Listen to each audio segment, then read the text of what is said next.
So I think that last time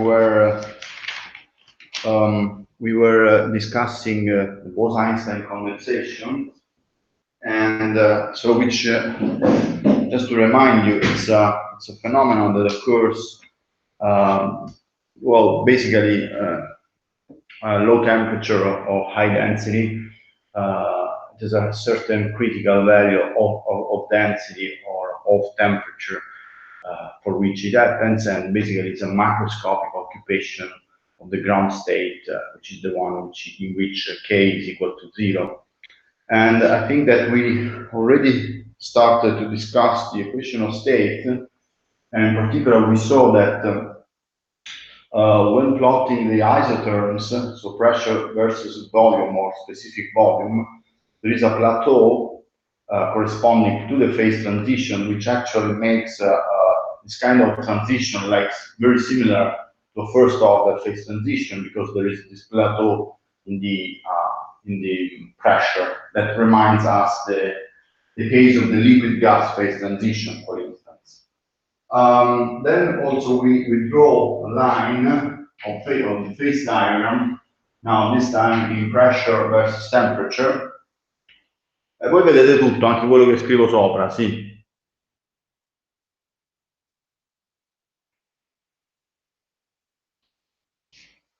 Perché io dal mio... Adesso sì. Si vede, ok, va bene. Adesso si vede. Io dallo schermo non lo vedo quello che scrivo, però va bene.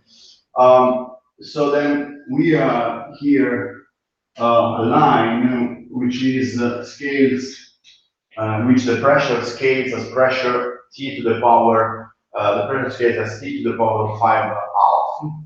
And now here this does not exist, because we saw that in the condensing phase, the pressure depends just on the temperature, not on the density. So here is the normal phase, and the condensing phase in this plane is basically this line. Okay, so here is the DEC is there, and I think the next was to compute. Ok, so first of all, vediamo cosa ho fatto qua. Okay, first of all, the pressure was written as a function of temperature, is kBT divided by lambda cubed, and G5 half of 1. So this is the pressure of the in the BEC phase as a function of temperature.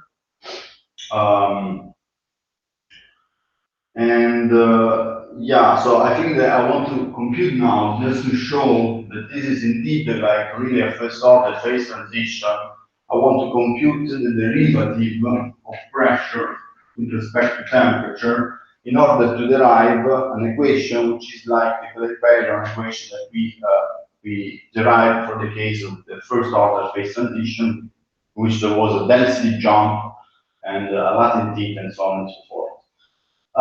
So when I do the derivative of this quantity with respect to temperature, so here I have a temperature to the power of minus 3 half. Well, in the numerator is a power of 3 half, plus 1 is 5 half, and therefore I get a factor of 5 half. Then I get a kb. And then I have this constant, which is G5 at 1, and I still have lambda 1 over lambda cubed when doing the derivative with respect to temperature. 5 mezzi K. Okay. Now I can rewrite in a slightly different way. I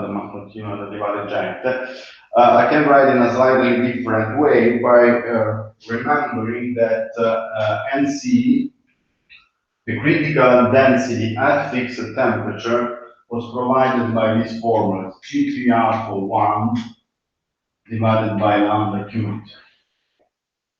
Therefore, instead of lambda cubed here, let me see what I can do. Yeah.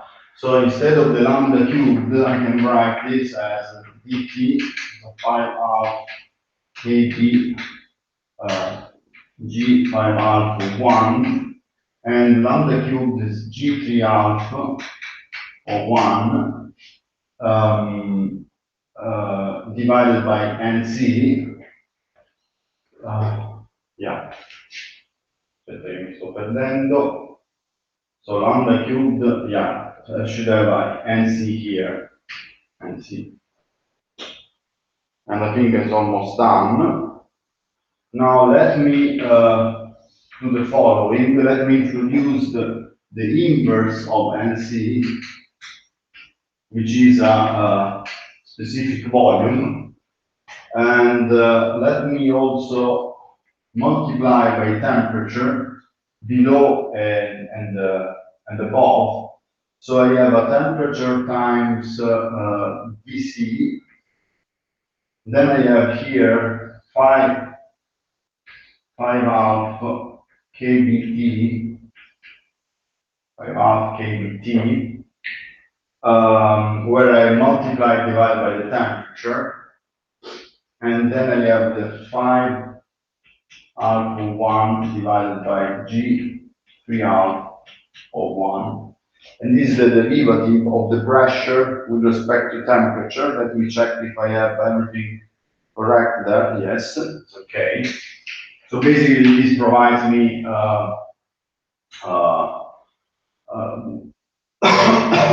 the variation of the pressure function of temperature. And if you compare this formula with a similar formula that you get in first order phase transition, compare with the Pareto equation.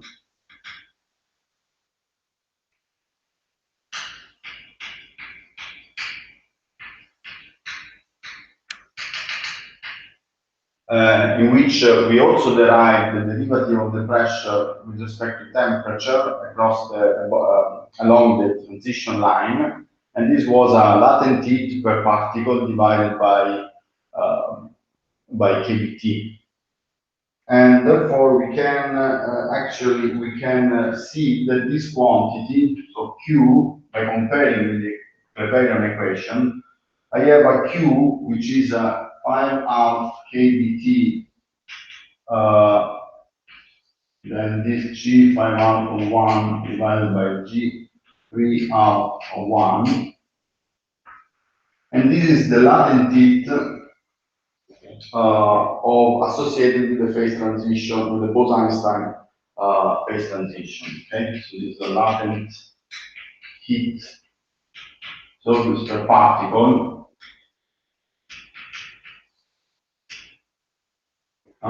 of the BEC phase transition.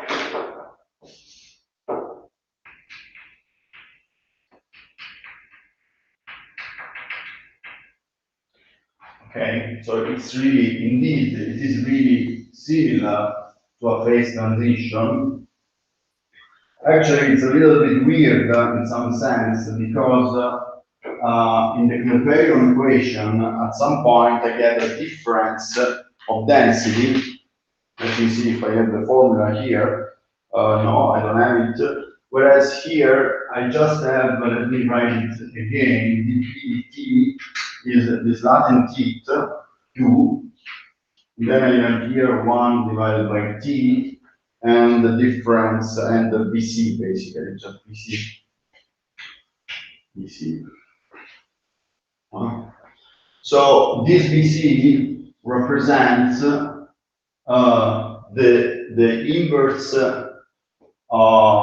inverse density of one of the two phases, because the other one is basically 0.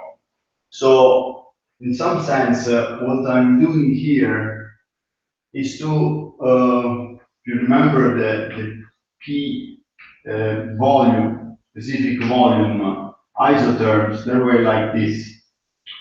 So in the first order phase transition, what appears in the Clapeyron equation is the difference of these two density or these two specific volume.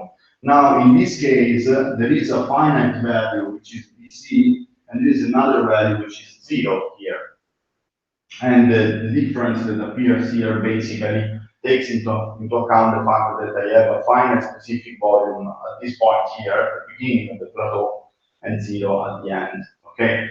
Now this, let's say, this result, it's a little bit artificial in the sense that it's due to the fact that the Bose-Einstein condensation in this way, computed in this way, is somehow completely dependent on any interaction. There's no interaction here, but from the, if you want, effective attractive interaction due to the fact that we have bosons. Okay, so if you introduce interaction with interaction, actually there will be a finite density also of the condensed phase. Okay.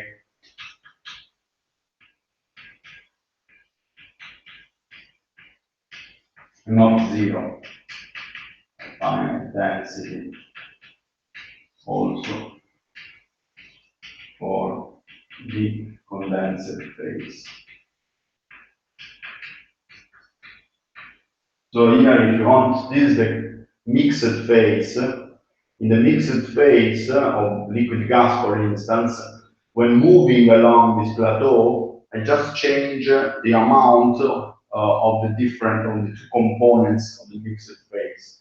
But here, basically, one of the two components has 0 density, which somehow is due to the fact that when all the particles are in the ground state, somehow they do not occupy any volume, okay, which is of course a little bit artificial. There will be a kind of repulsion at some point, no? Even if they are bosons, at least there should be some repulsion that at some point will modify this picture, and I will have something like here that is increasing. So a real first order phase transition.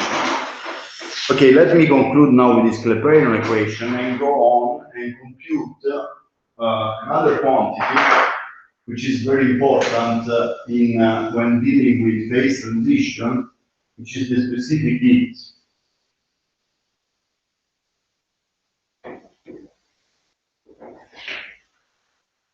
The specific heat will come back also in the case of critical phenomena, which is one of the quantities that characterize the behavior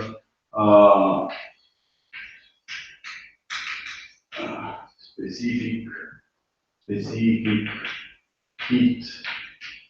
Well, actually, more than specific heat, I will talk about heat capacity, which is okay, the same, but for capacity, but for a mass. Okay. I actually usually compute well, it's specific heat is, yeah, it's the heat capacity divided by the number of particles, basically. Okay. Now, to derive this quantity, and we will see that it has a sort of singularity at the phase transition, at the critical temperature. Now, to compute this quantity, let us remember how to do it. So, first of all, I know that the pressure is equal to 2/3 U, and this is valid in general.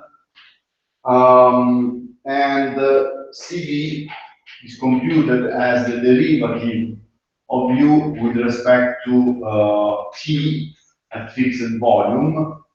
So therefore, to derive the CV, I can use this equation and derive basically the pressure, no? So this will be CV, let me write it here. It will be 3/2 volume times the derivative of pressure with respect to temperature, a fixed volume.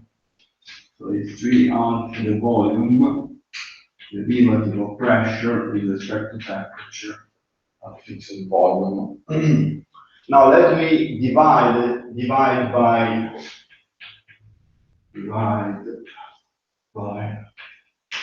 nkb, so that we have a reference, which is the classical value, kb and n. And when I do that, I should have a 3/2 kb, and here there appears the density and the derivative of pressure with respect to temperature of fixed volume. Okay, so this is general. This is general. Now let me compute first the case 1, the case in which T is smaller than Tc. So the specific heat at low temperature. And in this case, we already derive the derivative of the pressure with respect to temperature. It was the formula that we derived before. So now Cp Kb n is equal to 3 2 Kb n. And in place of the P dt, I can write 5/2 Kb. Then I have 1 over lambda cubed and G 5/2 of 1. It's the same formula that we derived before, just the same. Let me see how to reshuffle this a little bit. Well, actually, there's not so much to do, in the sense that now the Cb Kb n is equal to, let me see, 15/4, so it's 15 divided by 4, Kb cancels, and you have a density here, lambda cubed, and the G 5/2 1. 15 diviso 4n. Okay.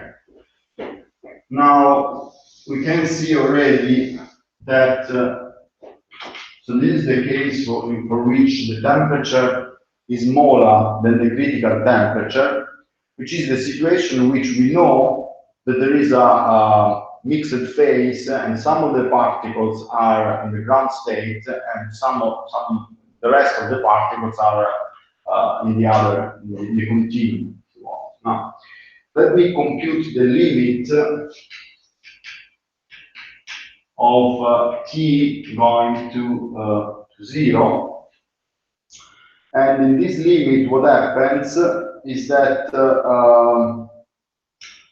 I have a scaling, which is this scaling here, which is a t to the power of 3/2. Okay, so in this case, Cv divided by Kb n scales as a power of t 3/2 at fixed density. Okay, which of course is nice, because that tells me that the specific heat, as it should be, is not finite at for t approaching 0, but it is going to 0 with a certain power of temperature, which in this case is 3/2. Now this is the case for massive bosons. Okay.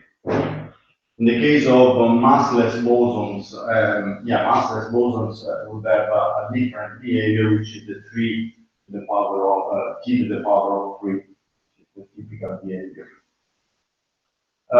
Okay, so this is one limit. The other limit is to compute the same quantity, Cv divided by Kbn, in the limit in which t is approaching Tc from below. And here, by using the formula that I just cancelled, okay, this was, let me write it back again. So this was n and G 5/2 of 1 divided by lambda cubed. And in this limit, so for t approaching TC, I have that the product n lambda cube is just G3 half of 1 from 2. Okay, so this should be 15 divided by 4, and here you have a G5 half of 1 divided by G3 half of 1. Okay, so then this is the specific heat at this point here. So suppose that here we have 1, where here I have T divided by Tc, a fixed density. And I have this value here, that I will tell you also which is the numerical value of this in a moment. Now, let's do the same for the case in which we are in the normal phase. So maybe I delete this.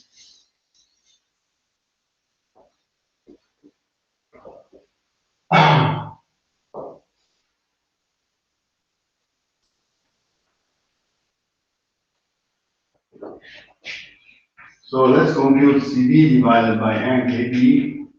Now, in the case in which T is larger than TC, and so we are in the normal phase. So again, I should compute the derivative of the pressure with respect to temperature of fixed volume. Now, the pressure was kBT divided by the lambda cubed, and here I have a G pi alpha Z. Now, this time is not 1 because we are above TC, and therefore the pressure has this behavior. Okay. Now I have to compute the derivative of pressure with respect to temperature of fixed volume. I will get a term which is the same as before when I just derive this quantity with respect to the temperature.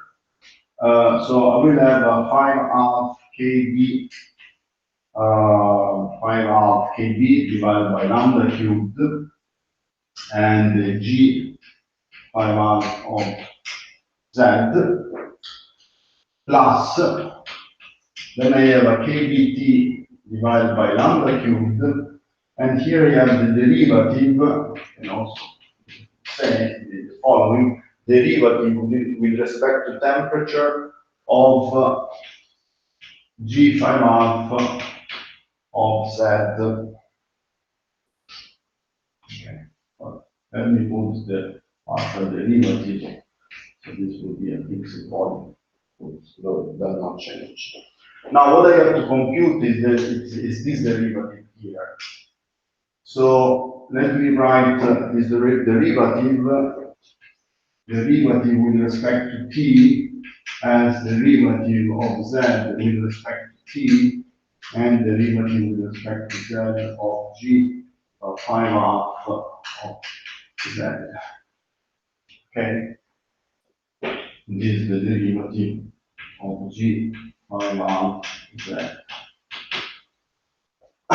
We split the derivative in the following way. So this is always calculated at fixed volume. Okay. Fixed volume. It's not important actually. Now let me see what I can do. So here I can actually use a relation that tells me that when I do the derivative of this quantity, I decrease by 1 this coefficient, and I have a factor of 1 over z. So this will be 1 divided by z, and this will be G 3 half, and then the derivative of z with respect to temperature. I think this is the thing that I get. Now, what I need to compute is also this derivative here. And to compute that derivative, let's use the other formula that we have, that we can exploit, which is this one.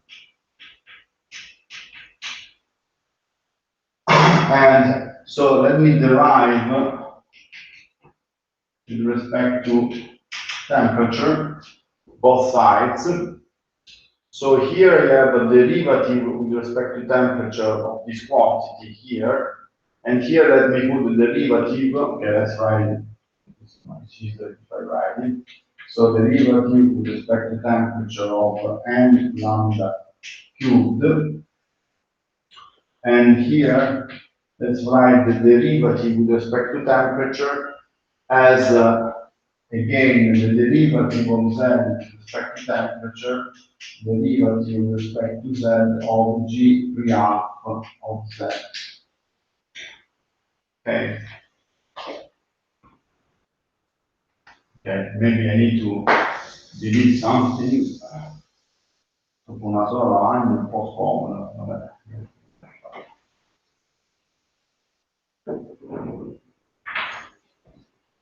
Okay, so let me see. So what I need to compute is this quantity here, okay?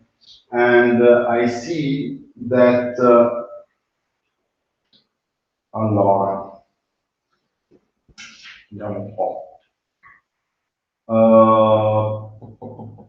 Now this is again 1 divided by z, and then I have a g 1/2 this time of z. Okay, it should be as before the same 1 over z. Okay. So what I have here is that the derivative with respect to temperature, vado oggi sto facendo un po' di casino, of lambda n cubed is equal to derivative of z with respect to temperature times 1 over z. And then I have g 1/2 of z. Okay? G 1/2. Okay. So now this tells me that 1 over z derivative of z with respect to temperature is equal to 1 divided by g 1/2 di zeta, and then I have this derivative with respect to temperature of the n on the cube. Yeah, almost done.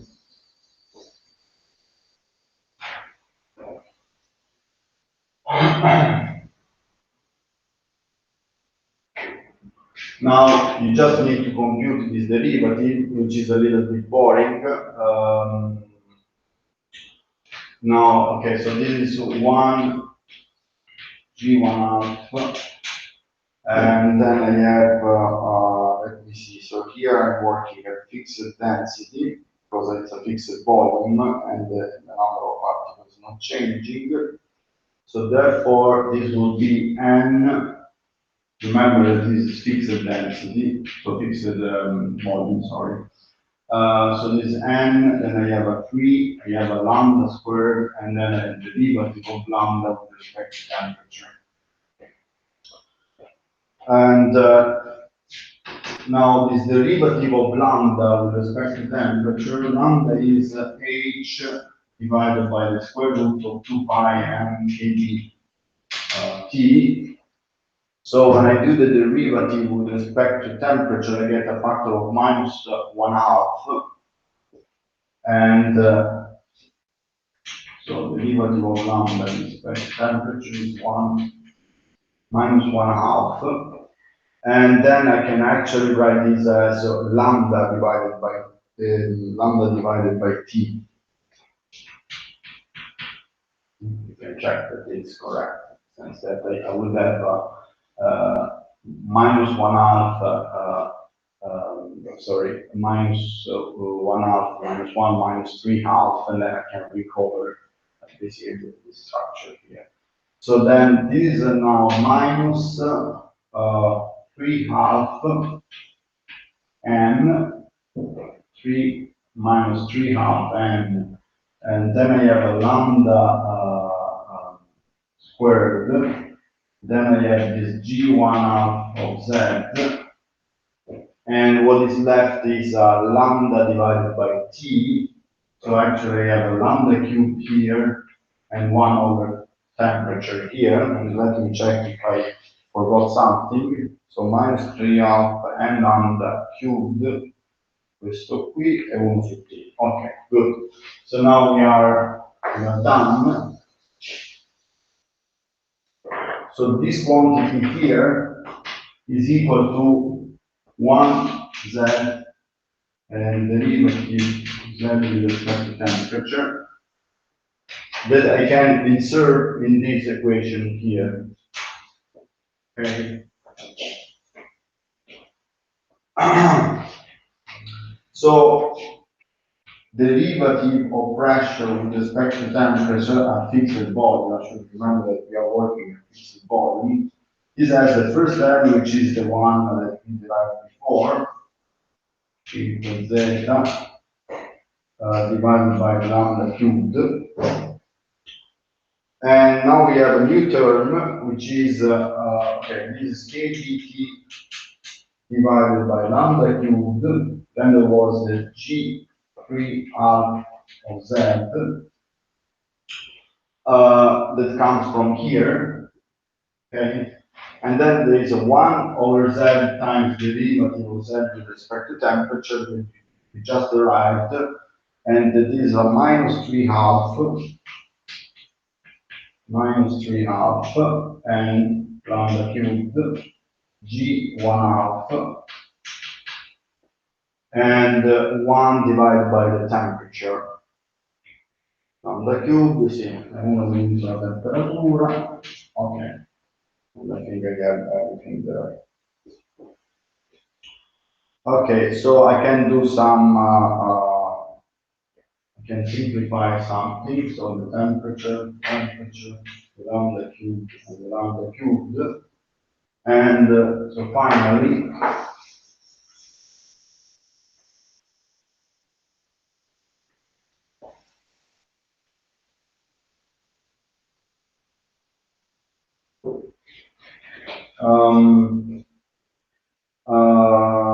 yeah, so here what is left is minus 3 half n, then I have kb, and then I have this ratio g3 half divided by g1 half. Let us write back again the specific heat, which was 1 divided by, sorry, it was 3 divided by 2 n kb, derivative of pressure with respect to temperature of fixed volume. So yeah, just to combine now these two formula, and then we get the following result. The first one is similar to the one that we computed before. So it's just this term here, 5 half z. Before here there was z equal to 1, and there was a g of 3 half of 1, because lambda cube n was a g3 half of 1. So this is the first term. Minus, now we have the new term, which is this minus 3 half times 3 half, that provides me a 9 divided by 4. 9 divided by 4. And I think there should be a cancellation between density and density. Kb and Kb also drops. And I just have the ratio between the two G. So you have the G 3 half Z and G 1 half Z. Okay, let me check. I think that this the final result. Meno 9 quarti. Okay, so now this is the case in which T is larger than Tc.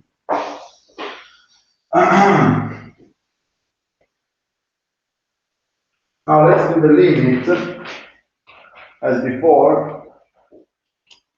So let me first compute the limit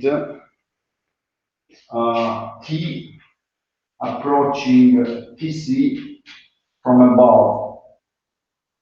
Okay, so that we can now the plot of Cb divided by NTB was the following. Here we have dependence, which is 3 half, t to the power of 3 half, vediamo un po' come fa questo, sì, una cosa del genere. And we reach a point here at t divided by, so this is 1, and this is t divided by tc. So what I want to study here is the behavior of the specific heat when I approach tc from above, cioè ci si fa a little bit more precisely, purposes like that.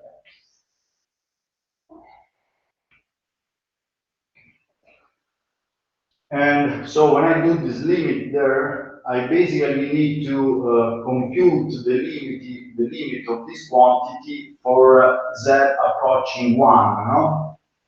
So in this case, z is approaching 1. Well, we know that it approaches 1 from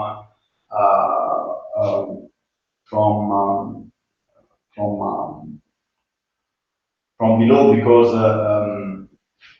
z must be smaller than equal than 1.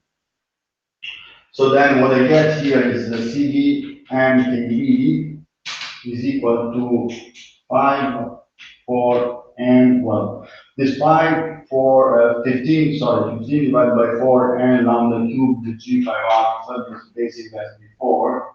So G5 alpha 1, and then I have here G3 alpha 1 as before,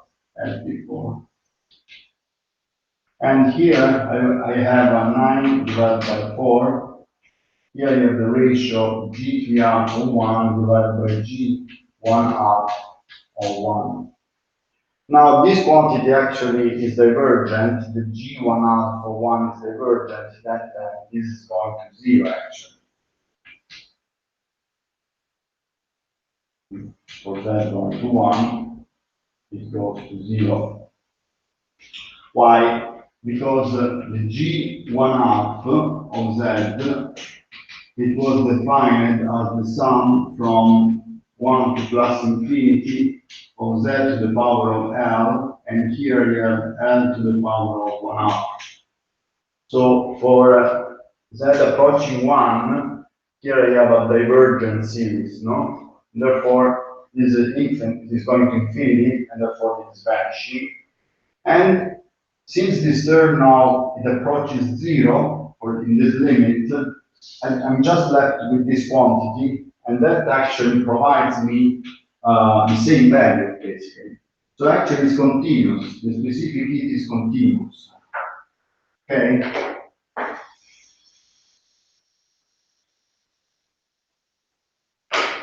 So CB divided by NKB is continuous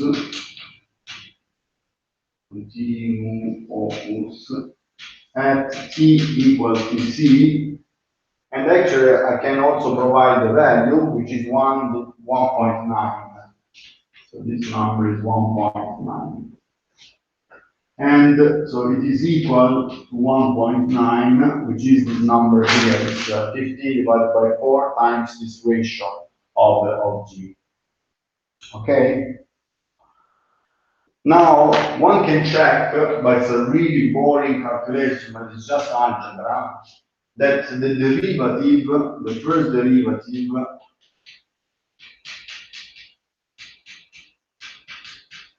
is not continuous.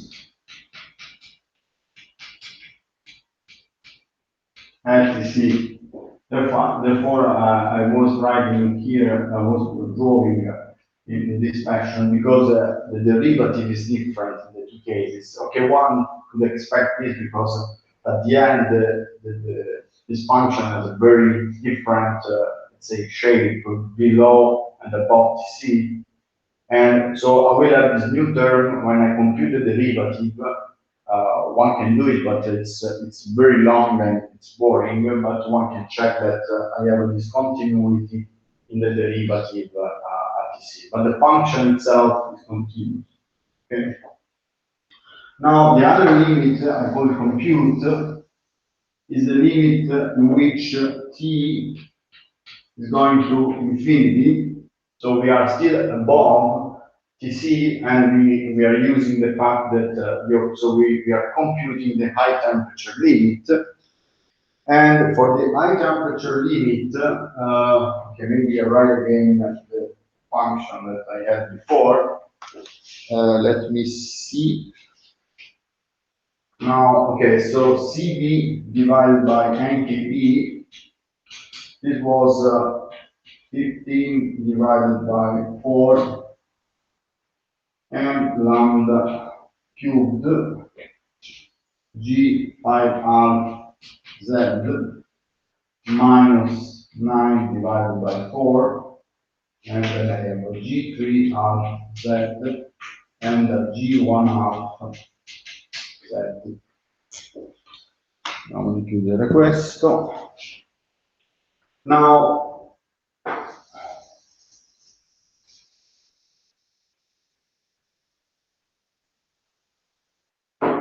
when t is going to infinity, we know that this is actually the limit in which z is approaching 0. We derived also the chemical potential, the formula for the chemical potential and the fugacity. Well, this was basically n lambda cubed is at the leading order is just 10, plus other terms. And the leading order corresponds to the classical limit. Okay? And so you see that here what I get is that this term approaches the number which is really z, okay? This is the first term. And also this one at leading order, when z is small, is equal to z, no? Because at the end is a Bose function, and the Bose function is this function here. Let me write it maybe in the general formula that was gk of z is equal to the sum and 1 plus infinity z to the power of L and L to the power of k. So the leading order of these functions as z is small are always proportional to z, are equal actually to z. So this is also approaching z, and also the denominator. Okay, so therefore I'm actually left with this expression that Cv divided by nkb is equal to 15 divided by 4, because this is going like z, and also the denominator, and therefore the same here. And this is minus 9 divided by, I think I forgot something. No, it's just correct, 9 divided by 4. Questi si cancellano entrambi. And this is the 3 half, the classical result, okay? Classical result.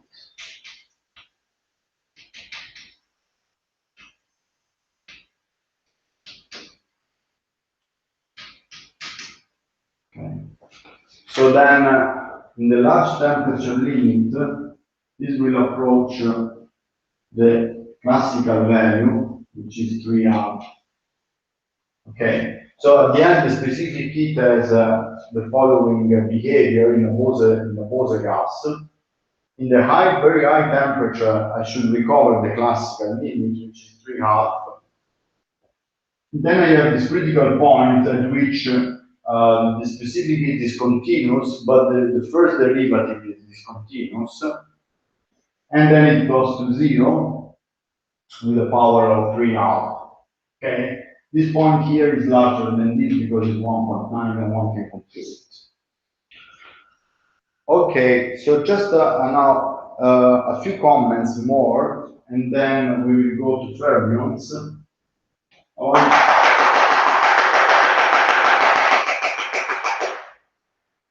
make some comments on especially the low temperature behavior.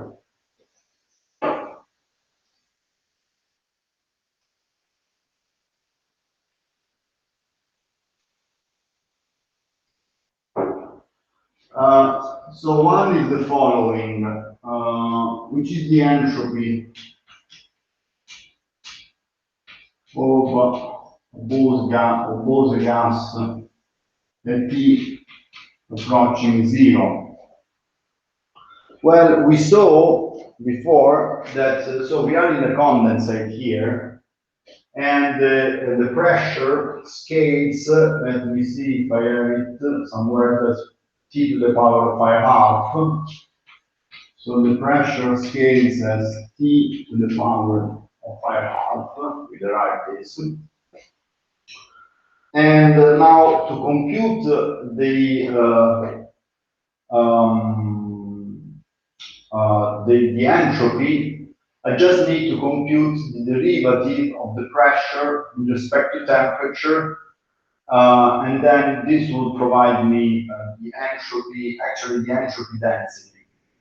Okay, I think that we derived at some point this equation that dP is equal to, let me see if I, so it's a dP is equal to S dt plus m du. And yeah, so then the derivative of pressure with respect to temperature,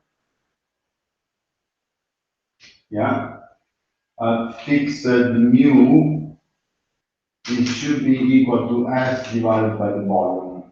Okay? E la derivata rispetto al mu, okay, yeah, this should be correct. So you see that, okay, mu is actually approaching, so we are below Tc, mu has this behavior, is actually equal, so this mu versus temperature, and this is the Tc, is basically 1 below Tc, it's approaching actually 1, it's very close to 1 because it must somehow, yeah, because in the condensate, the number of particles is Z divided by 1 divided by Z, then this number must be finite when divided by the volume. Okay, so this was the behavior of the chemical potential as a function of temperature. So when I compute this derivative, this is just the derivative of pressure with respect to temperature, and you see that this the entropy scales as T to the 3 half, no, because it's 5 half minus 1, which is of course approaching 0. And therefore, this is the so-called third principle of thermodynamics.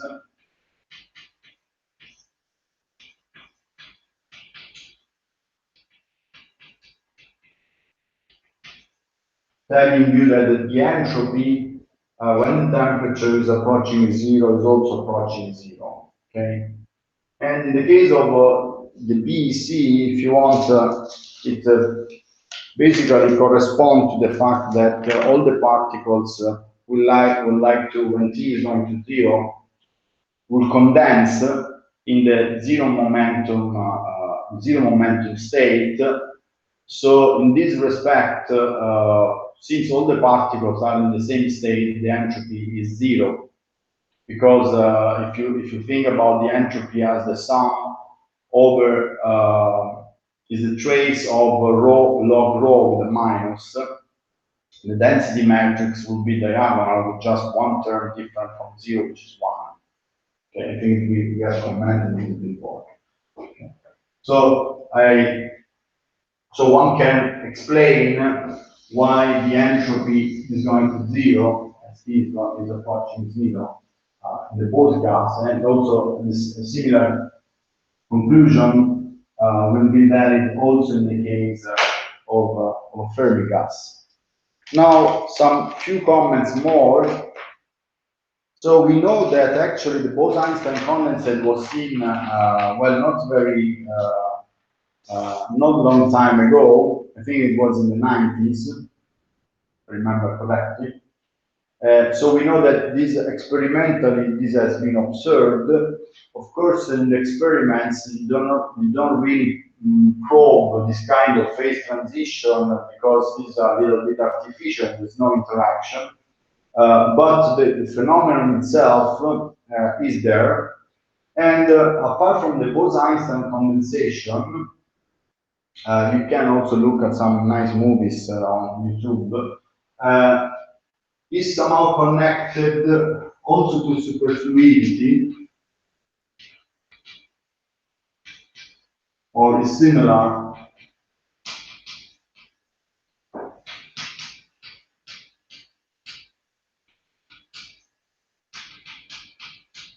which I will not discuss in this course because it's another topic that is very quite hard and one needs to say introduce many things. But just a little discussion. So we talk about superfluid helium, and in particular helium-4. So one thing that one notices that helium-4, which is a boson, the atoms are bosons, the total spin is integer. This make superfluid, whereas helium-3, which are fermions, not superfluid. And this is already something interesting because you see this behavior, which is the superfluid behavior, only in the case in which you have bosons and not fermions. And therefore, this is one of the reasons for which B, C, and superfluidity somehow have some similarities. Because first of all, apparently it occurs not just for bosons, actually. Okay, so there is something that is this is in common in these two phases. Just to tell some words about superfluidity, you know that you probably know that this implies, for instance, that the viscosity is basically zero, so you can have a flow without any dissipation, and there are many others weird phenomena occurring in the superfluid, vortices and so on and so forth. What is interesting to me is to observe at least. Okay, so let me first describe which is the phase diagram of helium-4, which would be something like that.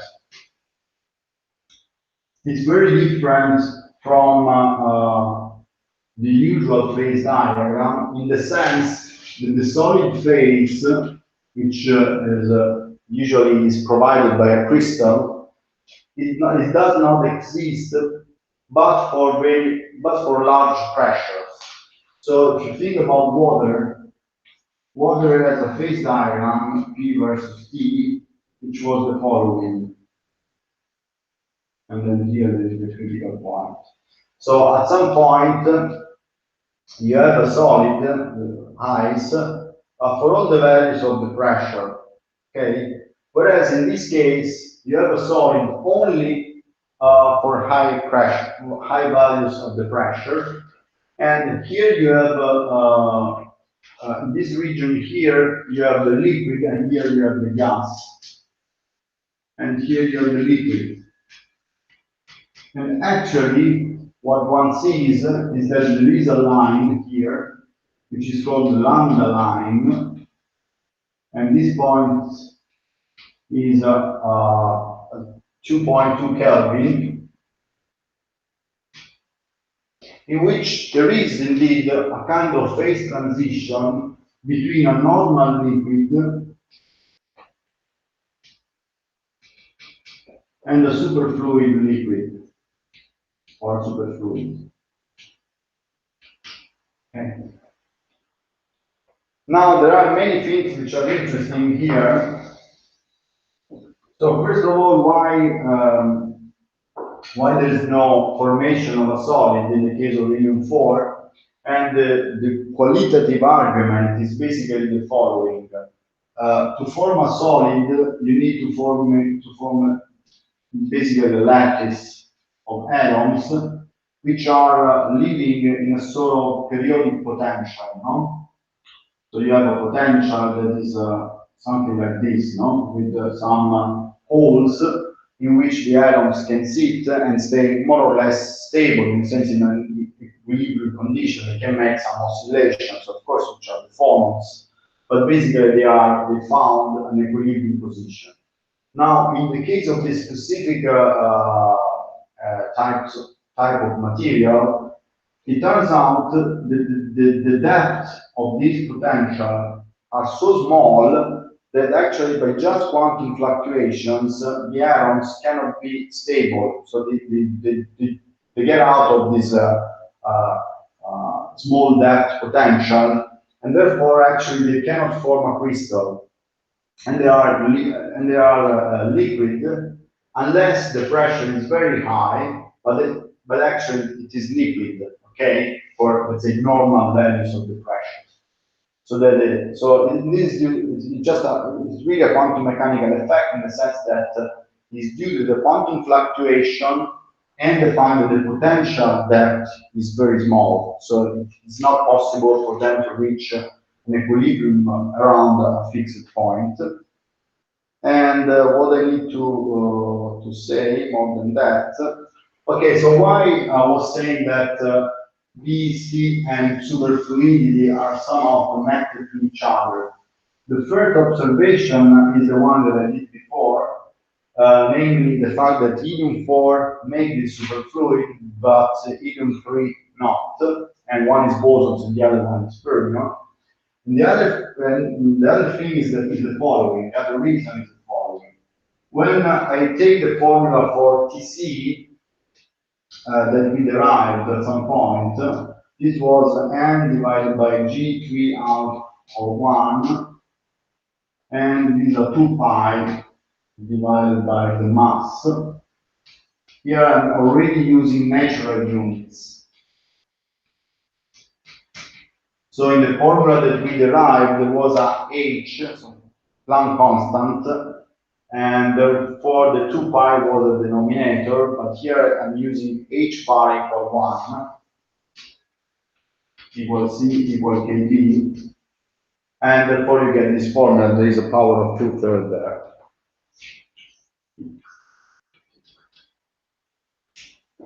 2/3, 2 pi. Okay, so we can make a rough estimate of what will be Tc for a helium-4. So let's use for the mass just a rough estimate for GeV for nucleons, and for the density, let's use 2 to 10 to 22 per centimeter cubed, which is actually more or less the correct values, the correct value of the density.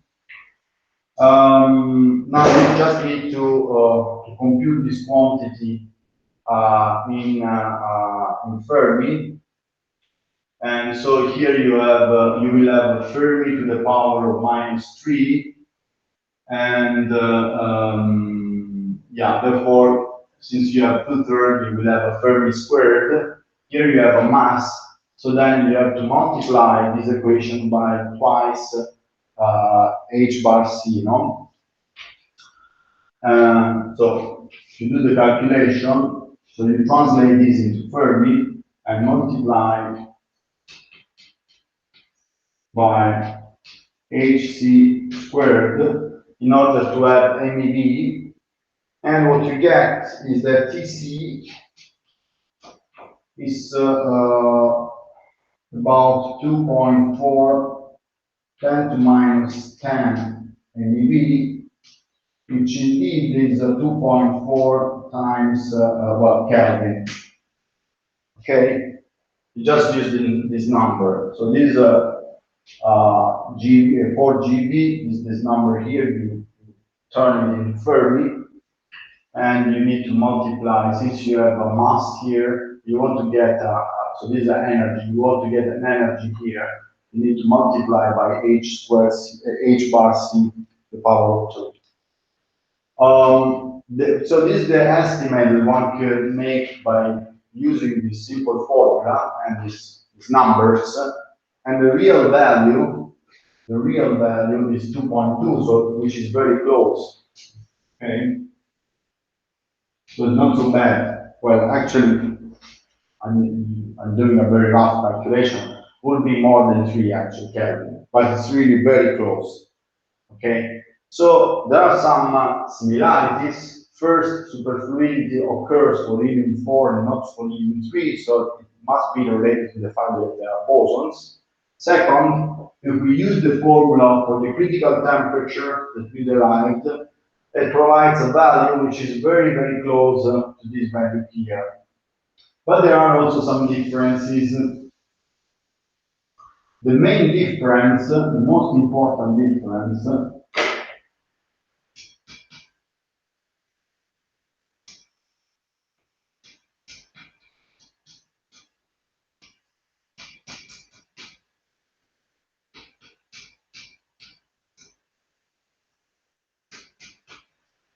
is the following. We have seen that in the BAC, the specific heat is actually continuous.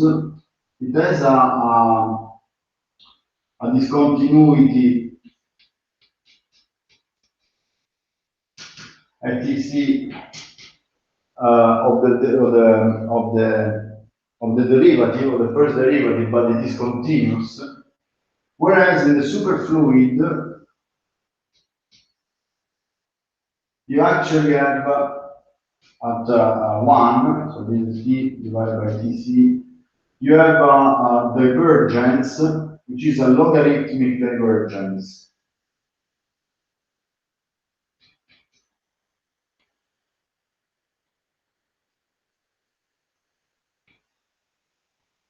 I think that there is an H here. Okay, so here the specific heat is continuous, wherein here is divergent at Tc. It's along the divergence. Okay. Actually, this is the reason for which it's called lambda line, because the behavior of the specific heat looks similar to a lambda. Okay, so this is lambda.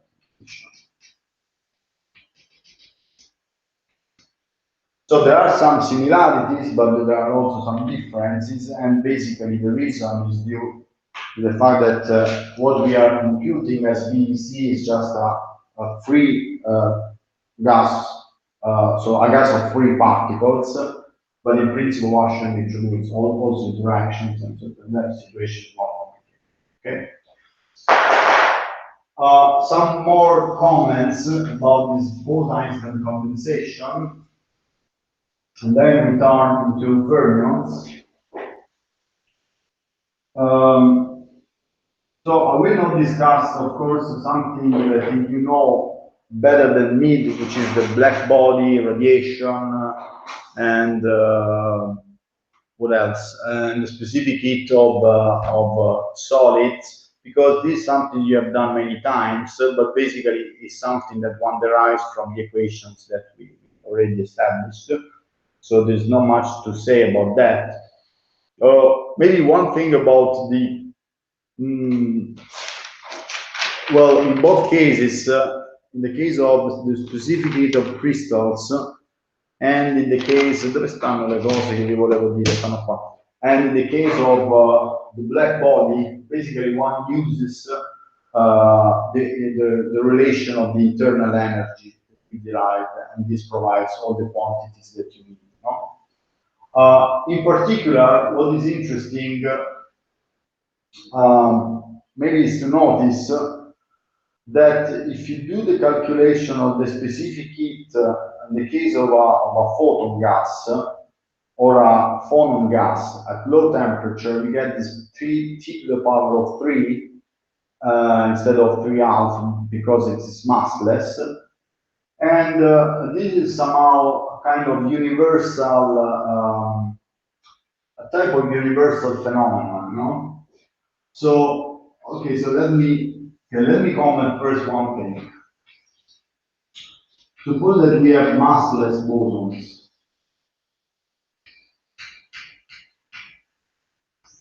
We just we had studied just the case of massive bosons, and we get the B, C, and so on and so forth.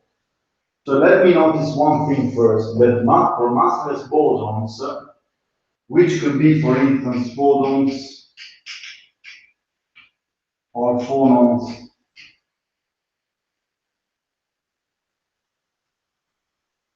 this is clear, photons. I think that's completely forgetting everything. So this is clear for phonons. I don't remember now. Okay. Let my try in Italian because I'm forgetting. This is phononic.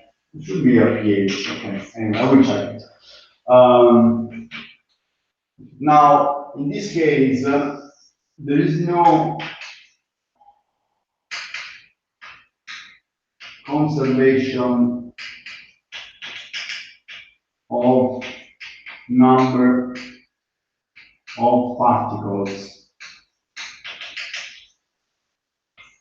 So this is an important point. When you deal with phonons and photons, there is no any conservation law that tells you that the number of photons or the number of phonons is conserved, like the number of baryons, the number of leptons.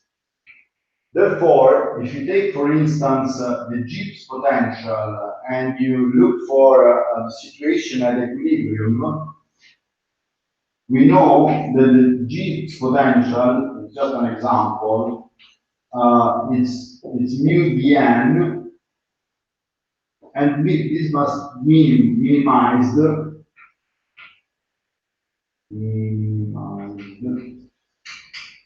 at equilibrium, at fixed T and B. Now, if you do not have any constraint on Bn, so Dg equals 0, which is the situation in which you have equilibrium, there is no change of Gibbs free energy anymore. Since Bn is not constrained,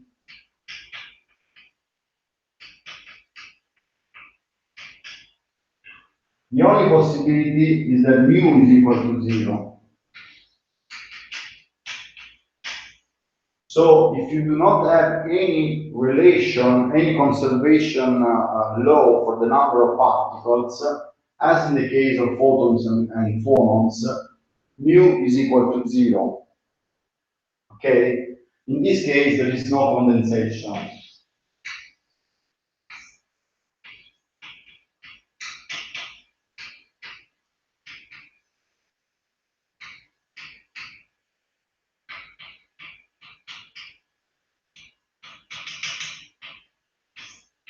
Okay, so there's no condensate, BC condensate for photons or for fermions.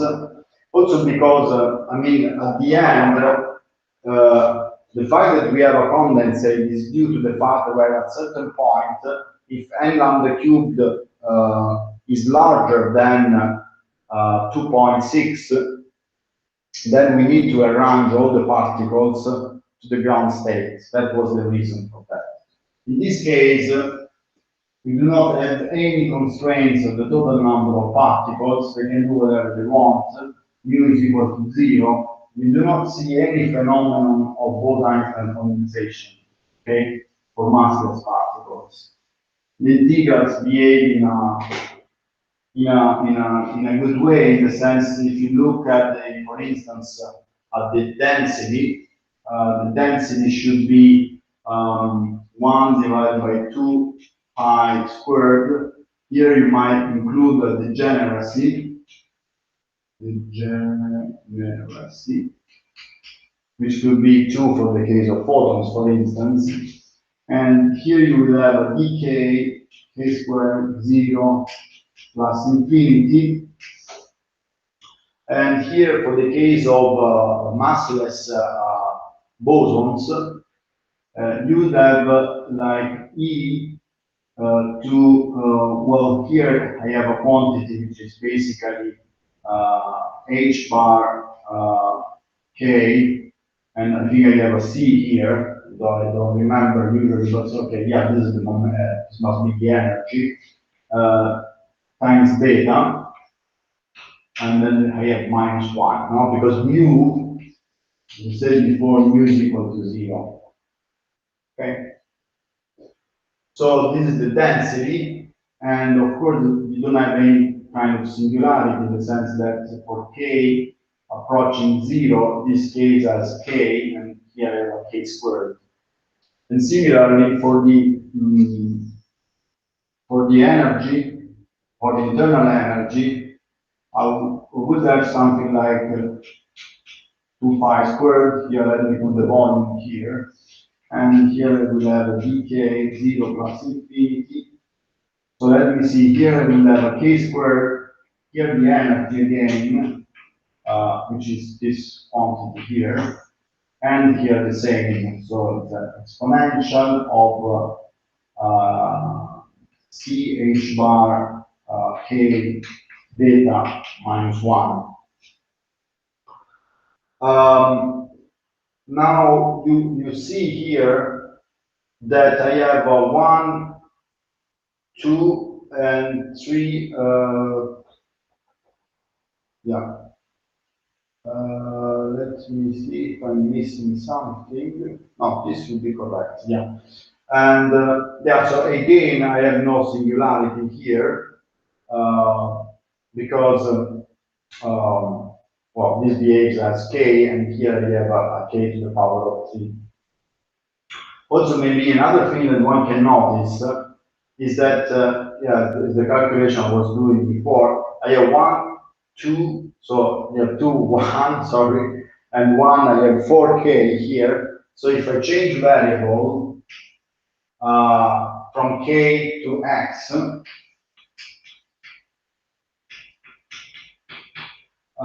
where x is this quantity here,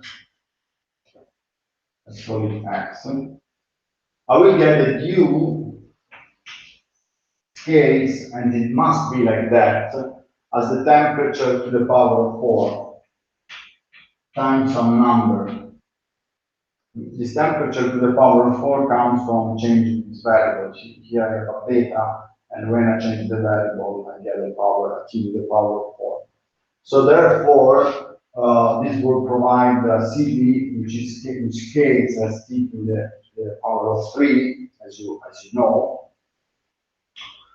This is valid for bosons, sorry, for photons, but it's also valid in general for phonons.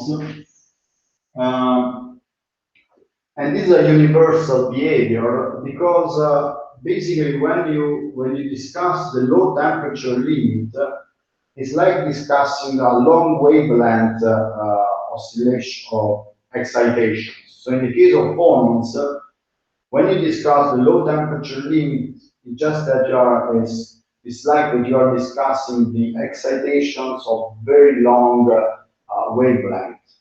At a long wavelength, all the crystals somehow look the same, basically, in the sense that you are not really, at long wavelength, you are not really probing the specific interactions between the atoms.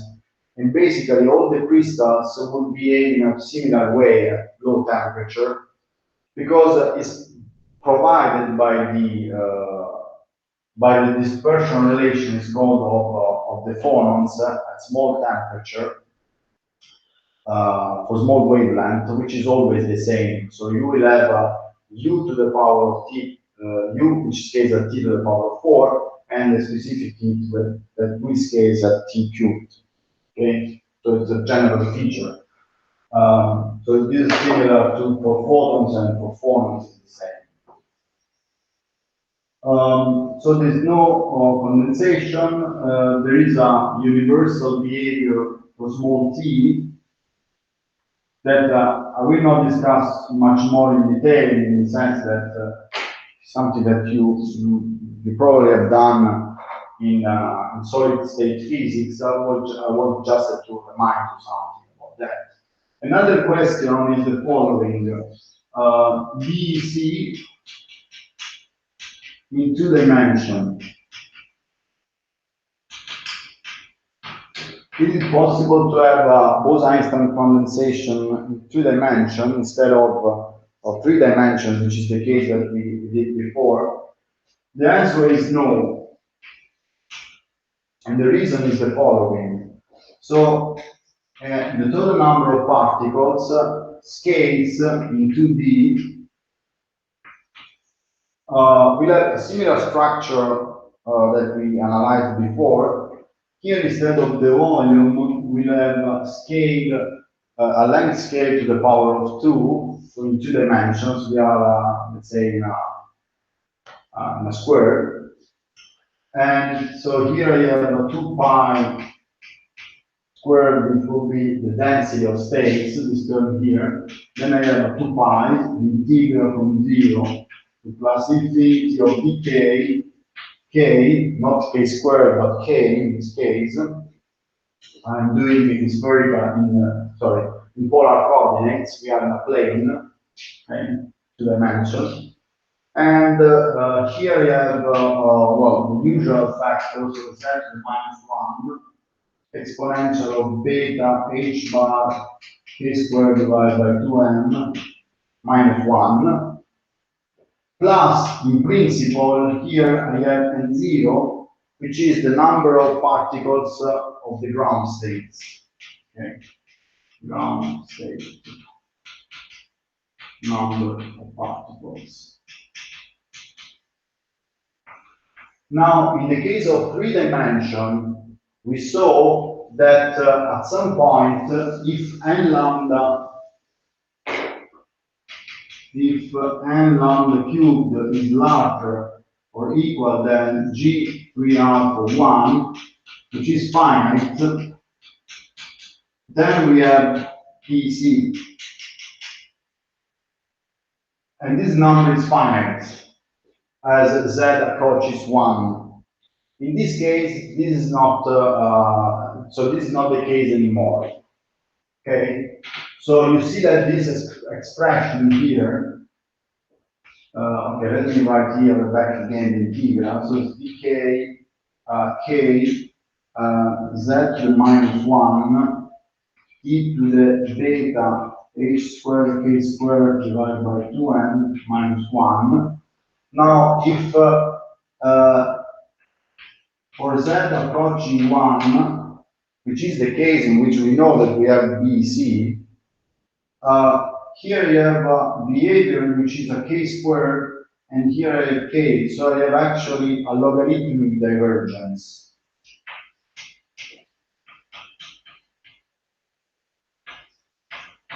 Okay, differently from this case in which the continuum can provide only a certain number of particles, can arrange only a certain finite value of number of particles, whereas in this case, when z approaches 1, just because of this, this Jacobian, I have a log divergence.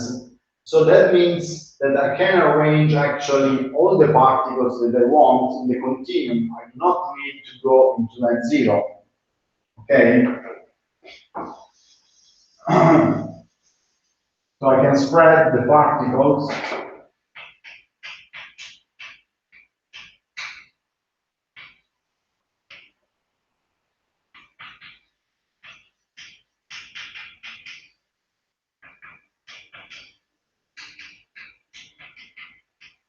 in the continuum, no need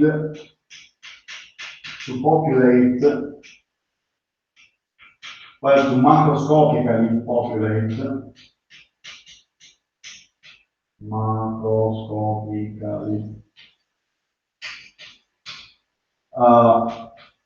the ground state.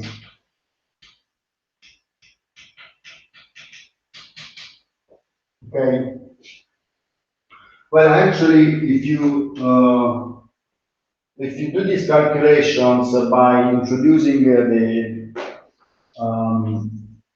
the x variable, you see that this case has t, and here I will have, let me see if I wrote it somewhere. Yeah, I think I have it.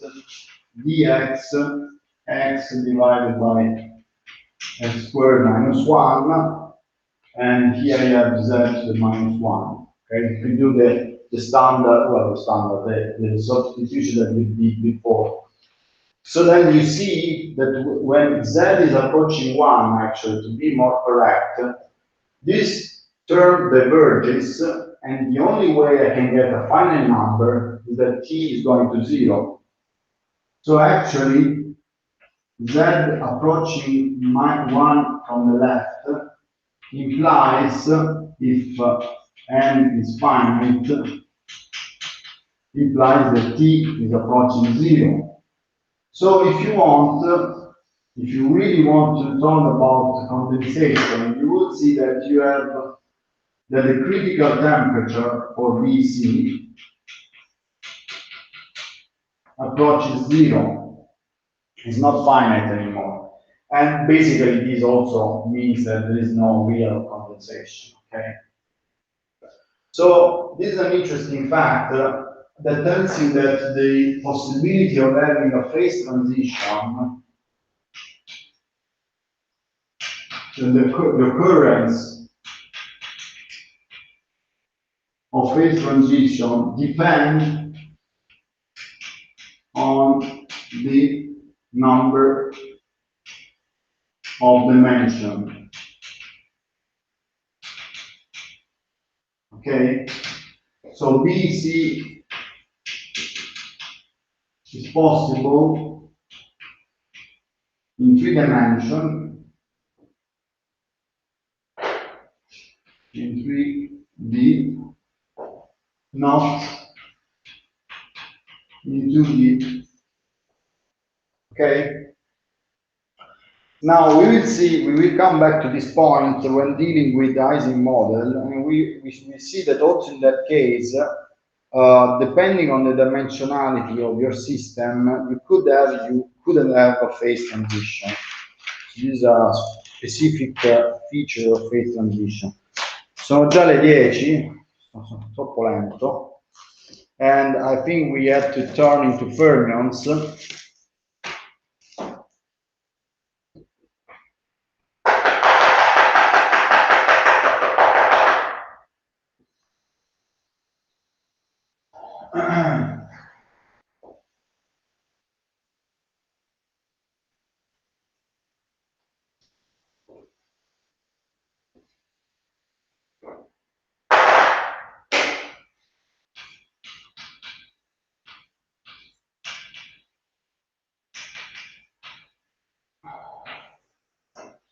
Now, about fermions, one can do many things, of course, but due to the time restriction, I will not do much, actually. So, for instance, no. Okay, so let's start and then we see. At some point, I will have to stop because probably we'll deal with fermions for today and for sure Monday. Sorry, Tuesday. Then maybe I switch to critical phenomena, maybe. Okay. Now, the case of free fermions, so the starting point is, of course, the grand canonical partition function that we derived. Here you have a sum, the product of Q, and here you have a 1 plus well, Z, and is the e to the beta epsilon q. Now, concerning all the thermodynamical quantities, basically you just need to do the same as we did in the case of boson. So there's actually, I can go much faster now in this case for what concerns the thermodynamics and also the classical limit actually. So, for instance, if you want to derive n, you just need to do this derivative with respect to the fugacity of the log of the grand canonical partition function. You can do the calculations, it's just the same as before. Maybe just one comment about this, that when you do the log of the grand canonical partition function, this is the log of a product, it will become the sum of log. So first is that I have a sum of q of log of 1 plus z p beta epsilon q. Okay, this is trivial. And in the continuum, when going to the continuum, I will write this as an integral, which has the standard behavior as the one of bosons. So it's a b divided by 2 pi squared. In principle, I could add here a degeneracy. For instance, 2 for the case of electrons corresponds to the 2 spin states you want. And here you have the integral from 0 plus infinity of q squared, the q squared, and then I have the log, of course, the log of 1 plus z e to minus beta epsilon q. Okay, so now with this formula, which is the log of the grand canonical partition function, I do not have, well, I can use this one to compute the number of particles, and I can also compute the pressure in the standard way. So PV divided by KBT is the log of 0G.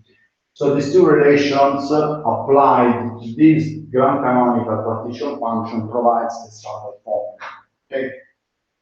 Now, maybe let me comment one thing. So here, differently from the case of bosons, I do not have any problem at for z equal 1, actually. Okay? Actually, I do not have any problems at all, in the sense that this fugacity is equal to e to u beta. So it must be a positive number.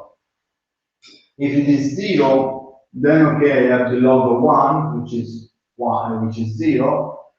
If this number here is approaching 1, nothing really happens, nothing serious, and also if it goes to infinity, okay, we'll have a logarithmic divergence. But in any case, I do not have here to distinguish between the cases of q equals 0 and the cases of q different from 0. Okay, as in the case of bosons, in which I had the problem of a possible singularity that must be discussed separately. Okay, so here I can just use the continuum, and that's it.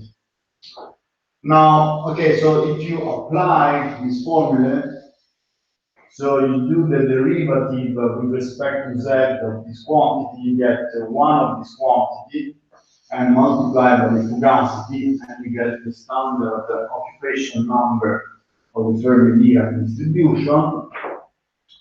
So, for instance, for the density, which is n divided by volume, you get 0, or let me put this in terms of D3Q. Non mi ricordo se abbiamo usato questa notazione o questa, non lo ricordo. Vabbè.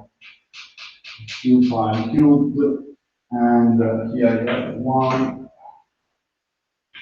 minus 1 beta h squared q squared divided by 2n plus 1. So this is, for instance, the density. Allora, voi di fermioni ne sapete un po', no? L'avete già fatti, superficie di Fermi. Adesso io le ripeterò, diciamo, più che altro per sapere quanto posso andare veloce o quanto devo andare lento. Abbiamo lavorato in solid state. Le avete fatte le superfici di Fermi, queste cose qui le sapete già, vero? sappiamo, sì, immagino. Poi non so che cosa voglia aggiungere lei. No, vabbè, cioè, nel senso che l'unica cosa che forse faccio, che forse non avete fatto, è la Sommerfeld Expansion. Forse quella non l'avete fatta, forse, non lo so però. A me non dice niente personalmente. Okay. Va bene, adesso allora ci guardiamo. Okay, so this, for instance, this is the density. Okay, so let me maybe use the formula which is typical in this context. To write this quantity, once I write this as 1 divided by 2 pi squared integral from 0 to plus infinity of dq q squared. Then I have z minus 1 e beta h squared q squared to m plus 1, as in the case of bosons. So as in the case of bosons. So I will not repeat the calculations, they are just the same. Okay, so I can introduce a variable which is x, which is q, times lambda divided by 2 square root of pi, and write the density in a slightly different way. So I have that n lambda cubed is equal to 4 divided by square root of pi. Then I have the integral 0 plus infinity of dx x squared and e to x squared z to the minus 1 plus 1. This is just the same formula as in the case of boson, but for the fact that here I have a minus, plus instead of a minus. Okay, that's basically just the same. So now this is equal to 4z divided by the square root of pi, and here you have this integral plus infinity dx x squared dx squared plus z. Now, as in the case of boson, you expand, you can write this as a series. The Taylor expansion around z equals 0, which is the classical limit. Okay. So expand around z equals 0. Well, the only difference with respect to the case of bosons is that now I have a plus z. So when I'm doing the derivatives, depending on how many derivatives, I have several minus. Okay, so for a first derivative, I have a minus. For a second derivative, I have 2 minus, then I will have a plus. Okay, so but it works basically just as in the case of bosons, but for this minus. And you will see that if you write this n lambda cubed, this is equal to the first order is z, is just set, and we have squared divided by 2 to the power of what was 3 half. Yeah, no, 3 half. Then we have a plus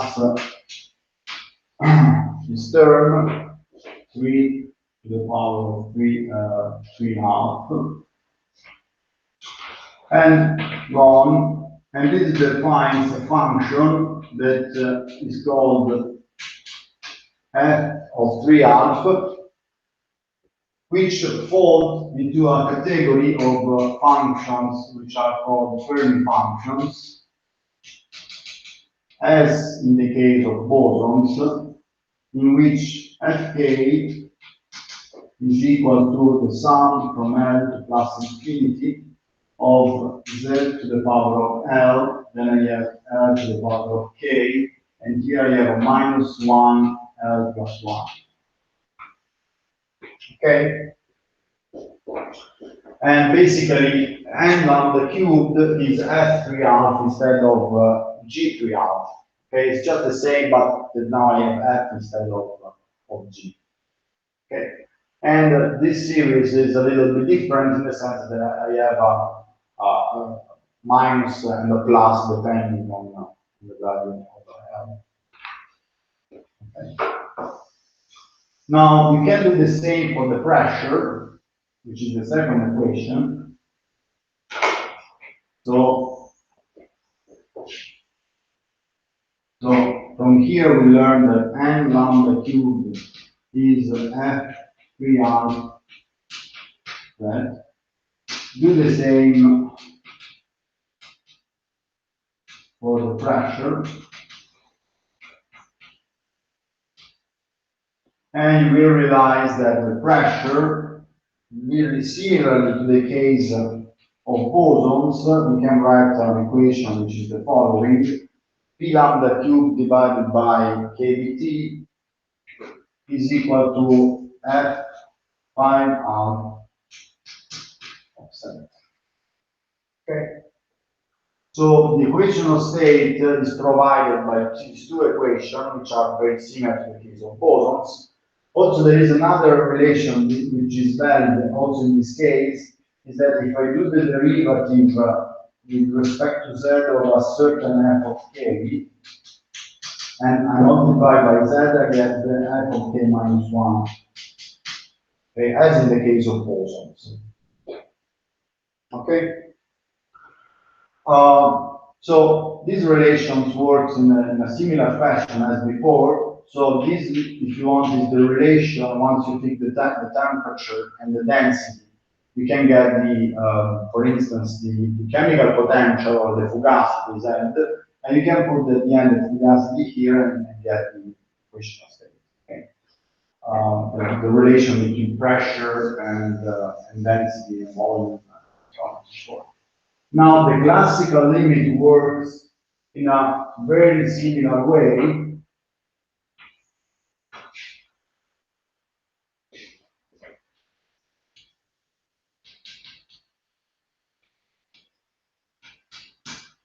And for the classical limit, the starting point was to write the expansion of n lambda cubed, which has this as a leading order, which is the classical case. And at second order, in Z, we have now minus this quantity. So we can proceed really in the same way as in the case of bosons, and guess that a first equation is that Z is equal to, well, from this I can get that n lambda cubed plus z squared divided by 2 3 out. Okay, this is just I move this to this right here, and then use the first guess of Z and use z equal to n lambda cubed, and therefore I get n lambda cubed plus n lambda cubed squared divided by 2 to the power 3 out. Okay, which is n lambda cubed 1 plus n lambda cubed and be 2 3 out. So it's just the same, okay? It's just the same as in the case of bosons. Then you write down the equation for the pressure. For the pressure, you know that P lambda cubed divided by kBt is equal again to the same quantity minus the time squared, and here you have 2 to the power of 5 half. You put this, let's call it asterisk, and these two asterisks. So you put the asterisk into the two asterisk equation, and at the end, by doing the calculation, you get something which is has the same form as in the case of bosons, but with a plus instead of a minus. So at the end, you get the P divided by n kBt is equal to 1 plus second order n lambda cubed divided by 2 to the power of 5 half. Okay. works in the same way. So there's no need to repeat all this calculation that we have done already. So now, of course, this is a repulsive term, so larger pressure of the Fermi gas, which is due to an effective repulsion that we derived already in the context of when we were studying the density metrics of two particles. Okay, for boson is a minus, for fermions is a plus. That's it. So we expect indeed fermions to have a larger pressure with respect to the classical case, but it is not only that. Actually, the most interesting part, of course, is that I have a finite pressure here, even at zero temperature. Okay, so this is the most, probably the most relevant feature of the Fermi gas. Okay, so we can compute the limit for the very low temperature limit of T approaching zero. And for T approaching zero, there are all these phenomena that you might remember. So when you compute, first of all, when you compute the density was written as G.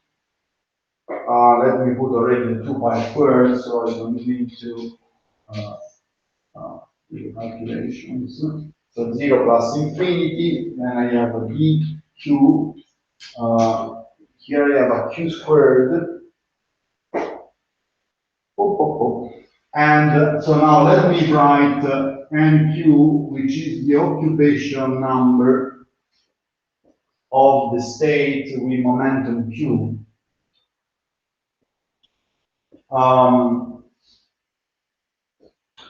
Now, what happens here is that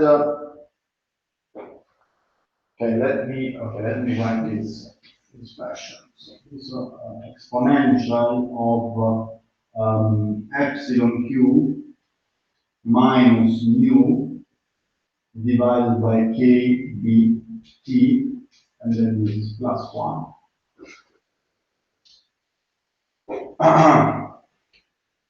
Now, basically, what you notice here is that the occupation number is the main point. The occupation number becomes a Heaviside function when T approaches 0.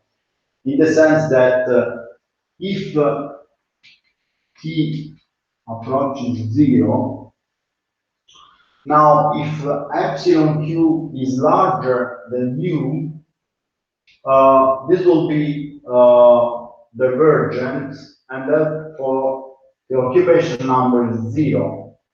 Whereas if this quantity is less than mu, this is negative. The denominator goes to 0, and so this is 0, the exponential, and the occupation number is 1. Okay. So the main point is that when T is equal to 0 or approaching 0, the occupation number becomes the Heaviside function. Okay, so it's then Q as a function, if you want, of Q. Well, the modulus of Q or Q. Okay. Well, actually, let me write this in terms of epsilon. Sorry, epsilon.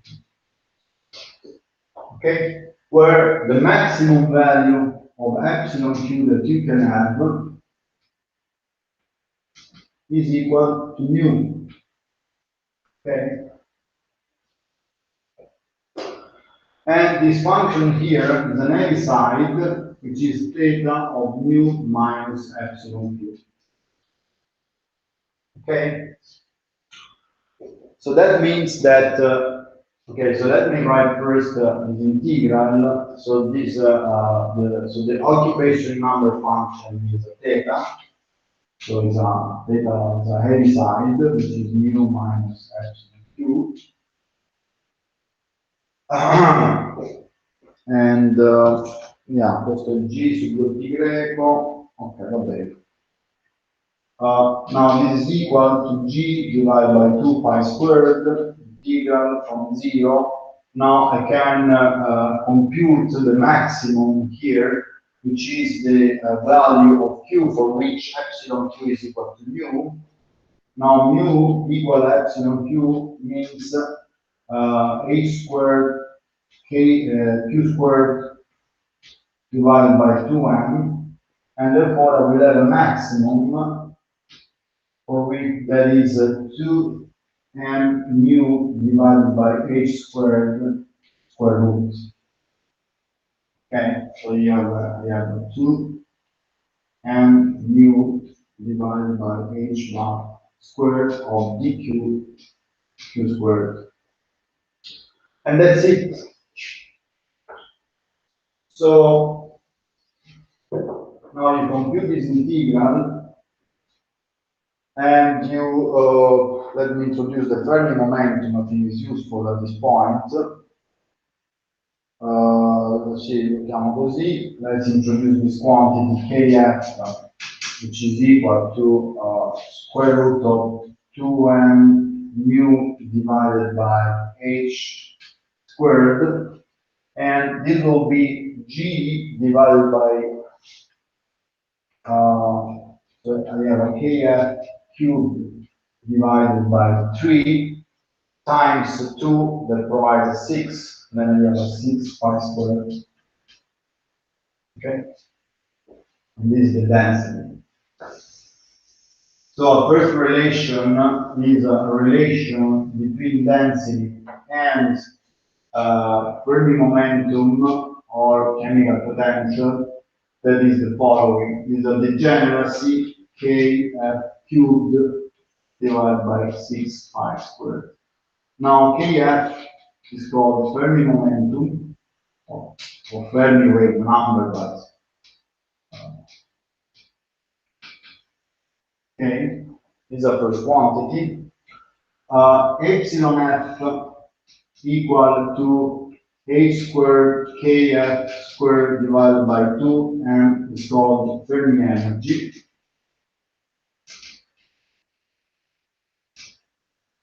And at t equals 0,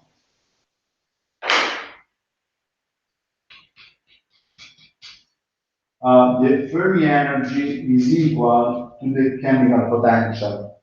Okay, at finite temperature, there will be a relation between chemical potential and Fermi energy. But at 0 temperature, they are the same. They are the same quantity.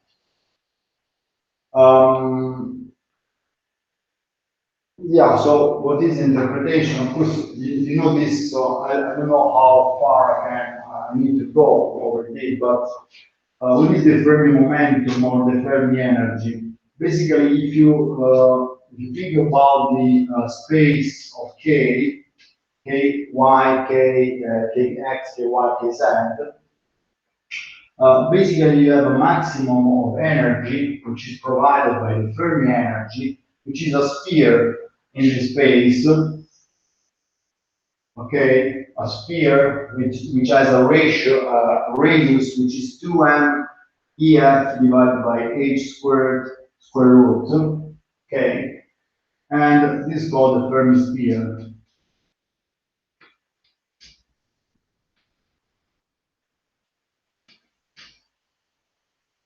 Okay, so you have all the states of K occupied up to a level, up to the point at which the Fermi energy, up to a point at which this quantity here, well, is equal to the chemical potential. So you have a maximum of Kf, which is provided by the relation between the Fermi energy and the chemical potential. Va bene, queste cose le sapete. Well, maybe an important point is the following, that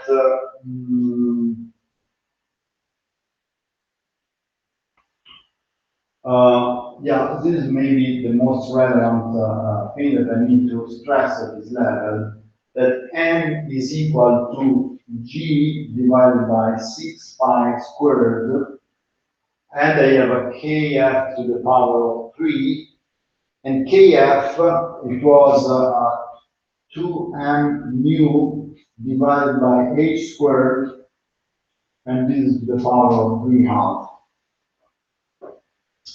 Kf, quella fare là, no? 2m mu, quella qui.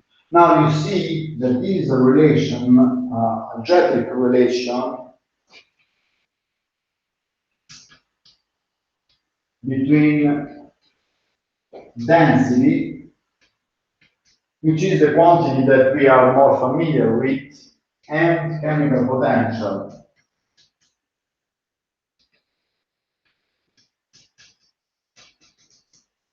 Okay, which is the n lambda cubed equal to fugacity, is the relation that occurs between density and fugacity at the figure of chemical potential at fixed temperature.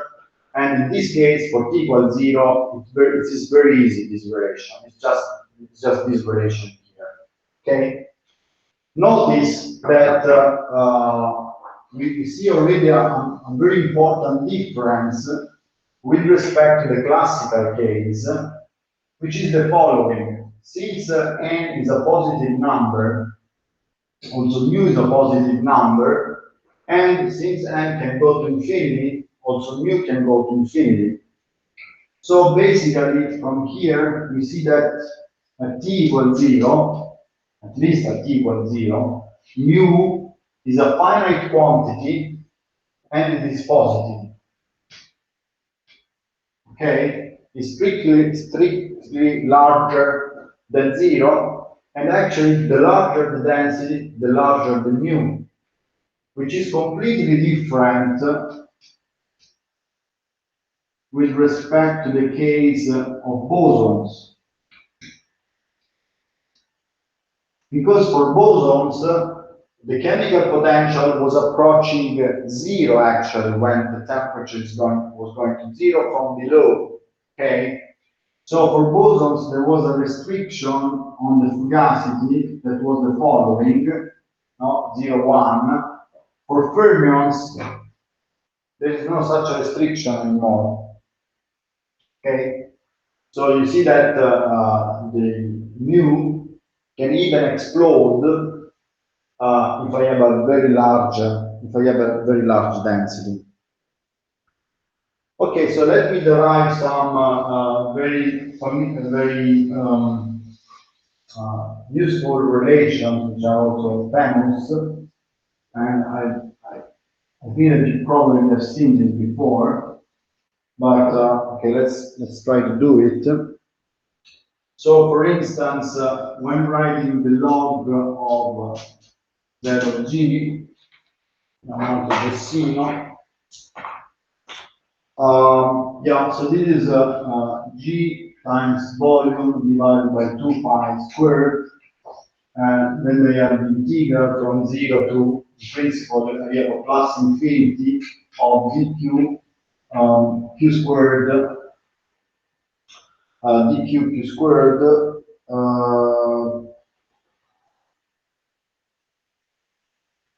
Okay, this is the general. Okay, this is the general.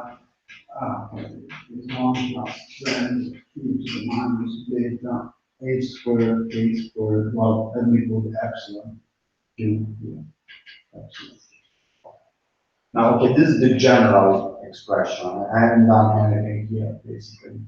Well, for instance, the internal energy is as usual minus the derivative with respect to beta of the log of this quantity, and you will see that you get the expression that also one is expecting from the point of view of the interpretation, in the sense that you get something like that. The internal energy is V G divided by 2 pi squared Then you have integral from 0 to plus infinity of q squared.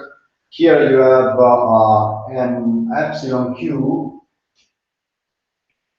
which is actually a squared k squared divided by 2m.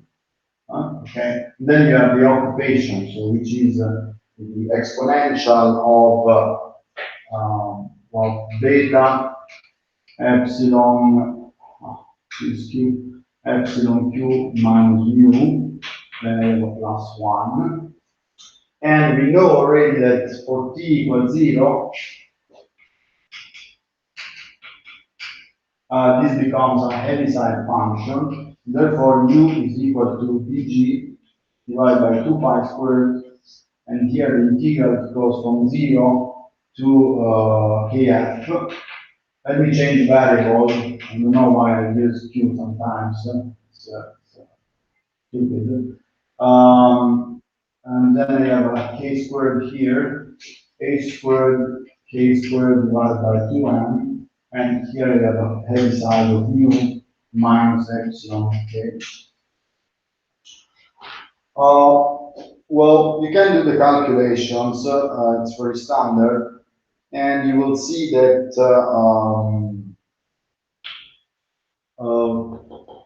I think we compute better the volume, the u divided by v, and if you compute u divided by v and divide these quantities by m divided by v, which is the density, in this way you can remove all the degeneracy volume, the 2 pi squared. What is left is just a ratio between the kf, which is to the power of 5 in this case, not because we have a k squared, a k squared, so it's k to the power of 4. Then you will have a k to the power of 5 divided by 5, and at the denominator you have a k divided by 3 divided by kf cubed divided by 3. So basically, you will have this ratio u divided by m, which is the energy per particle, or if you want the average energy, is a 3 half, so 3 5, sorry, 3 5, 3 divided by 5. And then you have the h squared kf squared divided by 2m, which is 3 divided by 5 di Fermi energy. Queste le avete viste, no? Queste relazioni? Adesso magari non ve le ricordate, però non so, le avete fatte, no? Sì, sì. Sì, insomma, dai. Okay, so this is the energy per particle, one is the average energy, which is 3 divided by 5 of the Fermi energy. Then one can derive also, so un is equal to 3 5 the Fermi energy. Okay, so again, one can show that also in this case, as for the bosons, the equational state written in terms of PV and relation between PV and the internal energies is basically the same as the bosons, as the classical one, which is PV is 2/3 U. Okay? This is basically the same. You can show it as in the case of the boson. So you take the pressure as the integral, you do the integration by parts, and you will see that you get actually this the same relation. Okay. Now let me divide by. Let me see how I do it. Yeah, I think I do it in the following way. So P is 2/3 U divided by V. Yes. Then let me make N and N here. So this is 2/3 U divided by M is written there, and it's 3 5 epsilon F. and then I have an n divided by volume, which is the density of particles, n.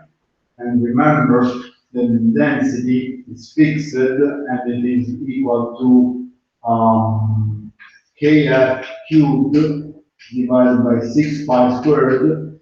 And the degeneracy, if I have degeneracy, I must have degeneracy, usually it's statistical degeneracy of 2.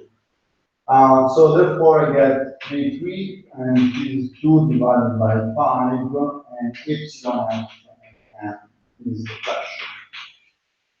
Okay? Now, this relation that you might have seen probably, it's very important in the sense that it tells you that even at t equals 0, I have a finite pressure.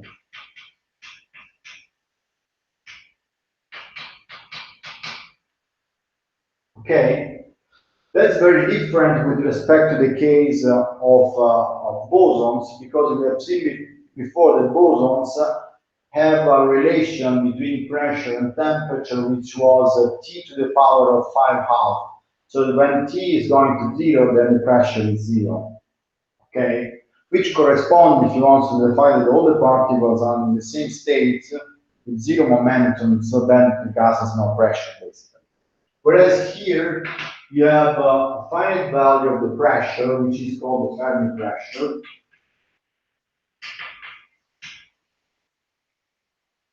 which is a purely quantum mechanical effect, because at the end, this is related to the need of making the proper antisymmetrization of the wave function.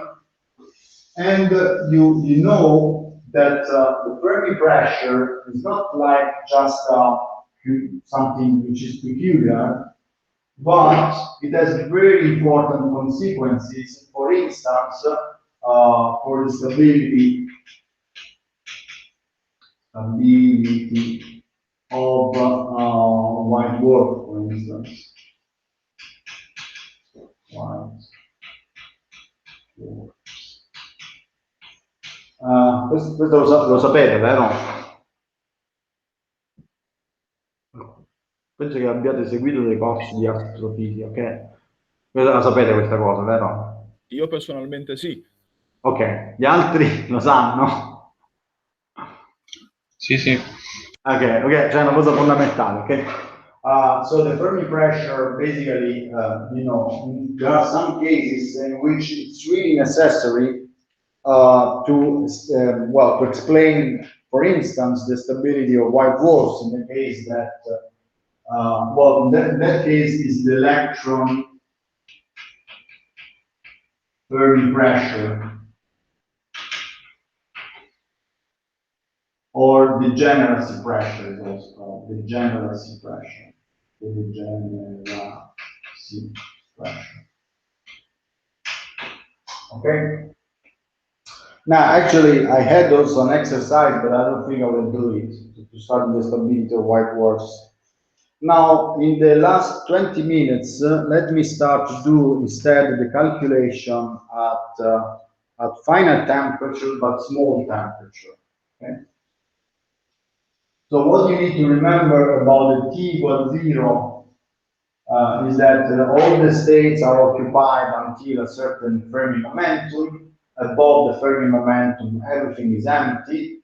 Okay, and the features of this Fermi sphere is that, for instance, the pressure is a finite, has a finite value, and this number. Okay, and the other thing that is important to notice, and this will come back in a moment, that for t equals 0, mu is actually a finite number and is larger than 0, okay, and scales as, let me write it back again, so n was proportional to kf cubed, and kf was mu, mu 3 half. because kf was the square root of mu. Dove che sta? Sta qua. Sì, sì, corretto, no? Sì, almeno 3 mezzi. Okay? So you see that the larger the density, the larger the value of mu. Okay? So when t approaches 0, mu is finite, it could be also very large. And what does the fugacity? The fugacity is this quantity here. So it's mu divided by kBt.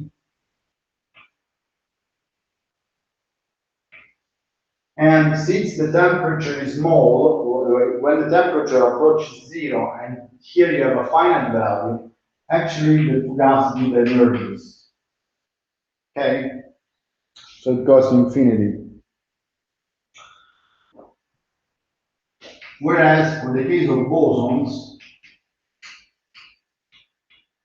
in the same limit t going to 0, the fugacity was approaching 1 from the left. Okay, it's a very different behavior. Whereas here is diverging. Okay, so now what we start to do now is to study the system, the Fermi gas, at small but finite temperature.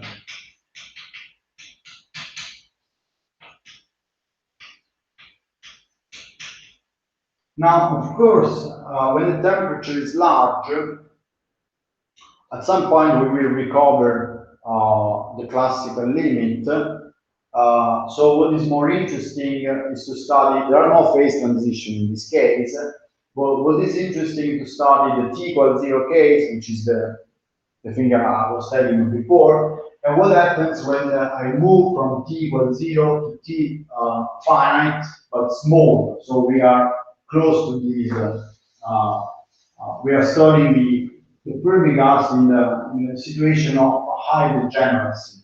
Okay? High degeneracy means that the ratio between mu and temperature is large. For fermions, when I say fermions, when we talk about high degeneracy,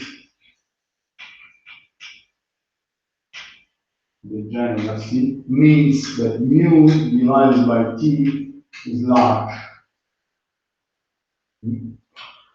Okay, so let's take the formula for f of 3 alpha, z, which was equal actually to n lambda cubed. This was 4 divided by square root of pi. And here you have the integral from 0 to plus infinity of dx. And here you have x squared. And here you have the fugacity to the minus 1, exponential of x squared plus 1. Okay, now for what I told you before, this quantity now, which is equal to the exponential of mu beta, is going to infinity. Let me introduce a quantity which is the log of the fugacity, and let's call it mu, which is basically the ratio between chemical potential and Kb. If you want to, let me put a Kb just to be consistent with the dimension. And so this equation can be written now as 4 divided by square root of pi, integral from 0 to plus infinity dx, x squared. And if I introduce the log of z, that means that z is exponential of mu, and therefore z to the minus 1 is exponential of minus mu, and this is x squared minus mu plus 1. Okay, so now let's change variable and let's indicate with y x squared. Okay, so dy is equal to 2x dx. and therefore I can write this integral as a 4 divided by pi. Let me manage already the factor of 2 that comes from the dx, because dx is dy by 2x. Then I have this integral, I will write in a moment the extrema, streams of these integrals. This is dy, x squared is y, but I have, so here I have a square root of y because dx is equal to dy divided by 2x. Okay. So x squared is y, but dx contains 2 divided by x, which is the square root of y. Therefore, I get square root of y here. And here I have an exponential of y minus u plus 1. Now I just need to, okay, this is fine. What are the extrema? Yeah, they are the same actually. 0 plus infinity because this is 0 plus infinity. Okay, so let me do these integrals by parts.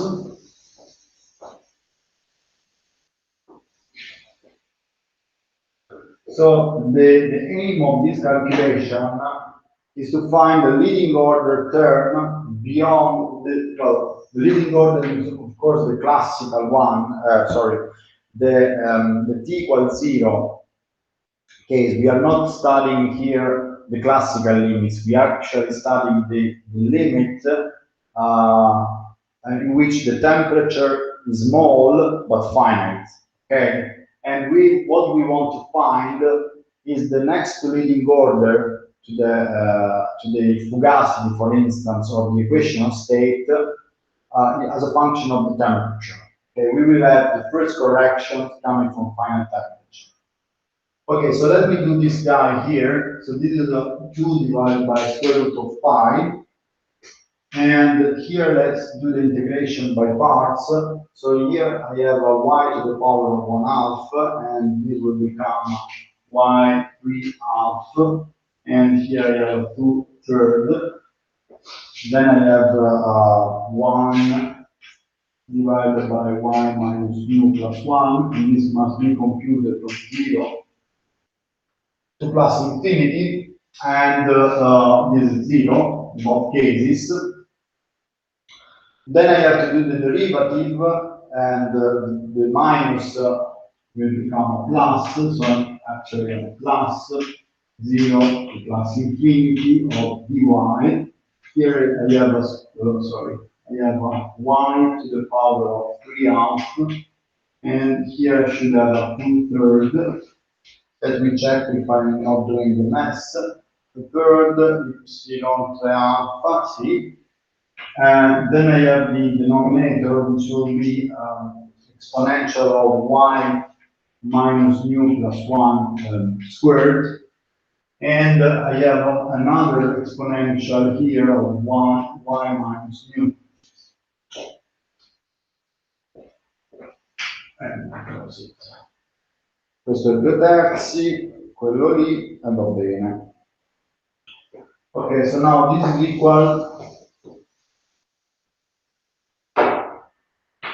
equal to 4 divided by 3 square root of pi.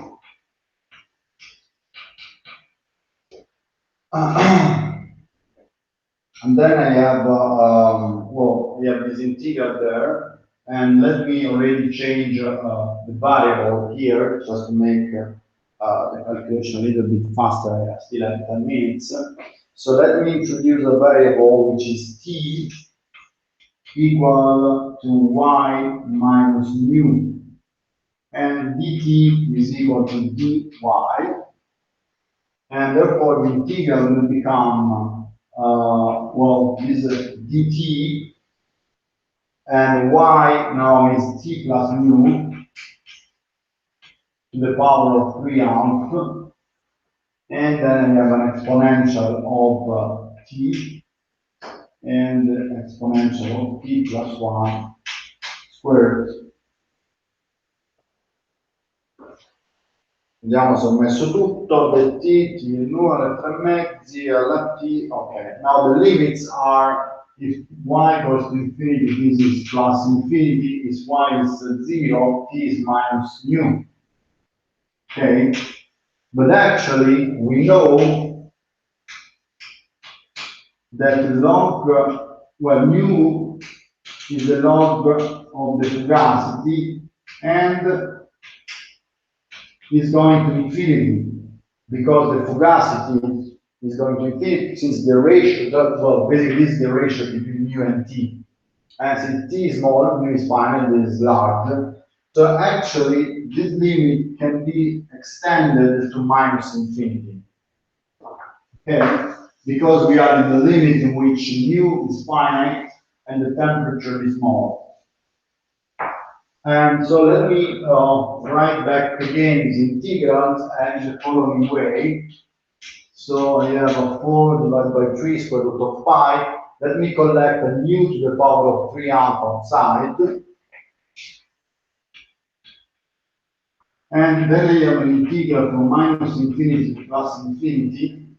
Of course, this is nice because I removed the dependence on mu integral, in the extreme of the integral. Then I have dt, then I have a 1 plus t divided by mu to the power of 3 half, exponential of e to the t, with t plus 1 squared. And I think I have everything here. Let me see. Questo è 4/3. Ok. Non mi mezzi. Ok, va bene. Now, basically, the Sommerfeld expansion that we will find at the end is basically an expansion of this quantity here. So 1 plus t divided by mu to the power of 3 half is equal, since mu is large, what it is doing, the Sommerfeld expansion is expanding this as 1, which is the leading term, plus 3 half t divided by mu, and the next term will be 3 divided by 8 t squared divided by mu squared. And we stop at this term here. 1 più 3 mezzi, t diviso nu, 3 ottavi. Okay. So now at leading order,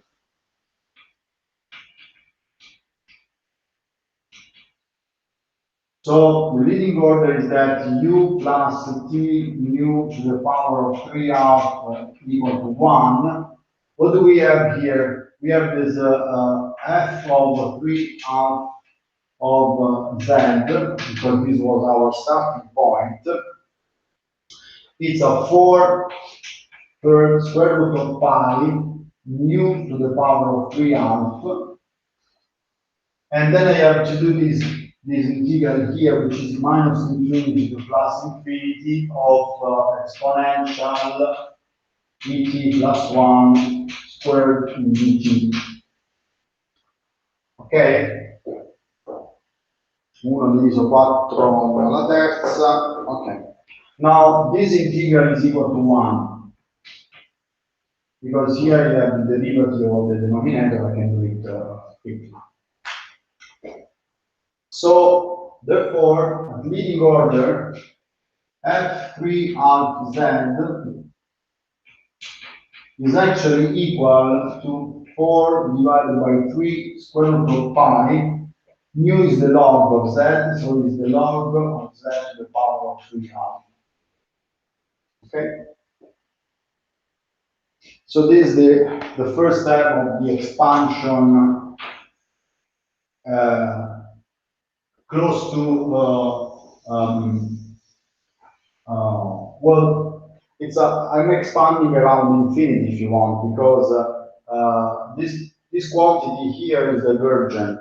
When t approaches 0, mu is finite, this is divergent. So I'm doing an expansion around, I'm computing how this quantity diverges, basically. Okay? Now, unfortunately, the leading term is not enough, because of course this will correspond exactly to the case of t equals 0, and so I need to move to the next to leading terms. But before coming to that, let me do the following. Lo faccio adesso o lo faccio dopo? Lo faccio adesso, lo faccio dopo. Maybe I'll do it next time. No?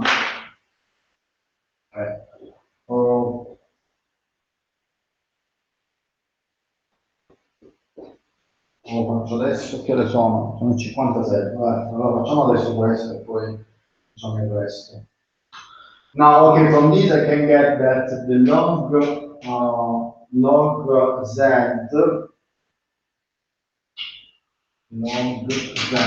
is equal to 3 square root of pi divided by 4, and here I have f3 half of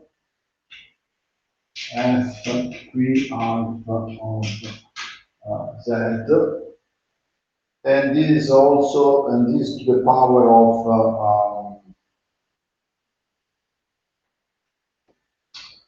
2/3. Okay. Use the power of 2/3. 3 square root of 5 by 4, and 1080.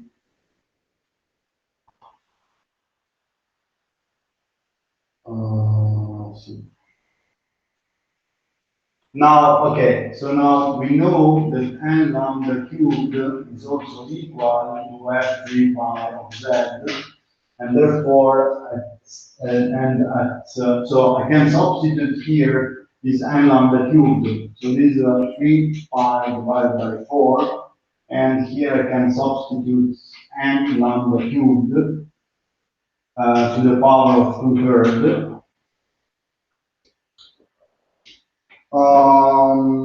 Yeah, and I know that n, so at t equals 0, because the first, so this is basically at t equals 0, okay? The leading term corresponds to t equals 0. And at t equals 0, I know that the density is g divided by 6 pi squared kf cubed. Okay? So then in this equation, I can write 4 square root of pi. So let me put a 6 pi squared n and a 6 pi squared below. Then I have a lambda cubed, and this is the power of 2/3.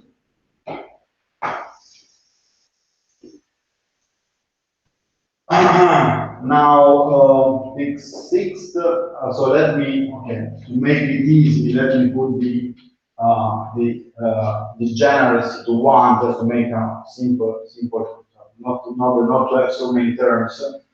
So the 6 pi squared n, 6 pi is kf cubed, so therefore I have a 4 square root of pi.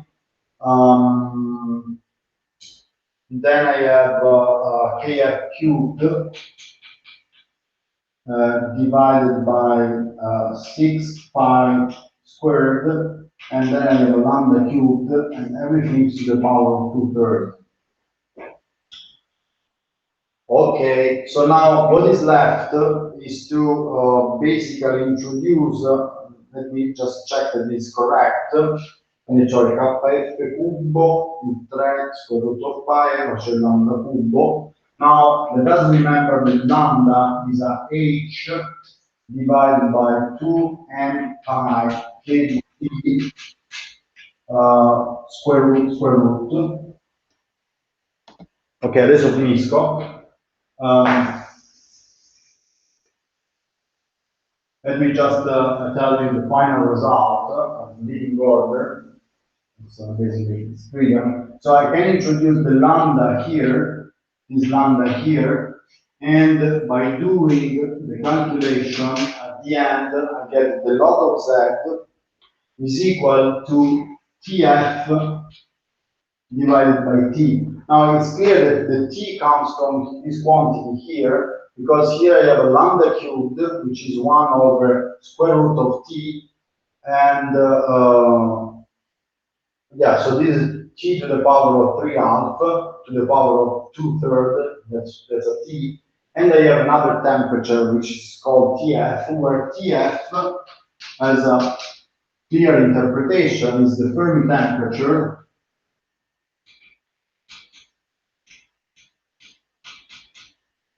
and it is defined as in such a way that the Fermi energy divided by Kb is the Fermi temperature. Okay, EF divided by Kb. Okay, so the EF, Kb, Tf. Okay, so at leading order, the log of Z is equal to Tf divided by T, and of course it's divergent, and you have a divergence as 1 over T, and we know that must be divergent because we are computing the zero or the low temperature limit. Okay, we continue on next week. Scusa Luciano se sei già in linea, spengo la registrazione, interrompi.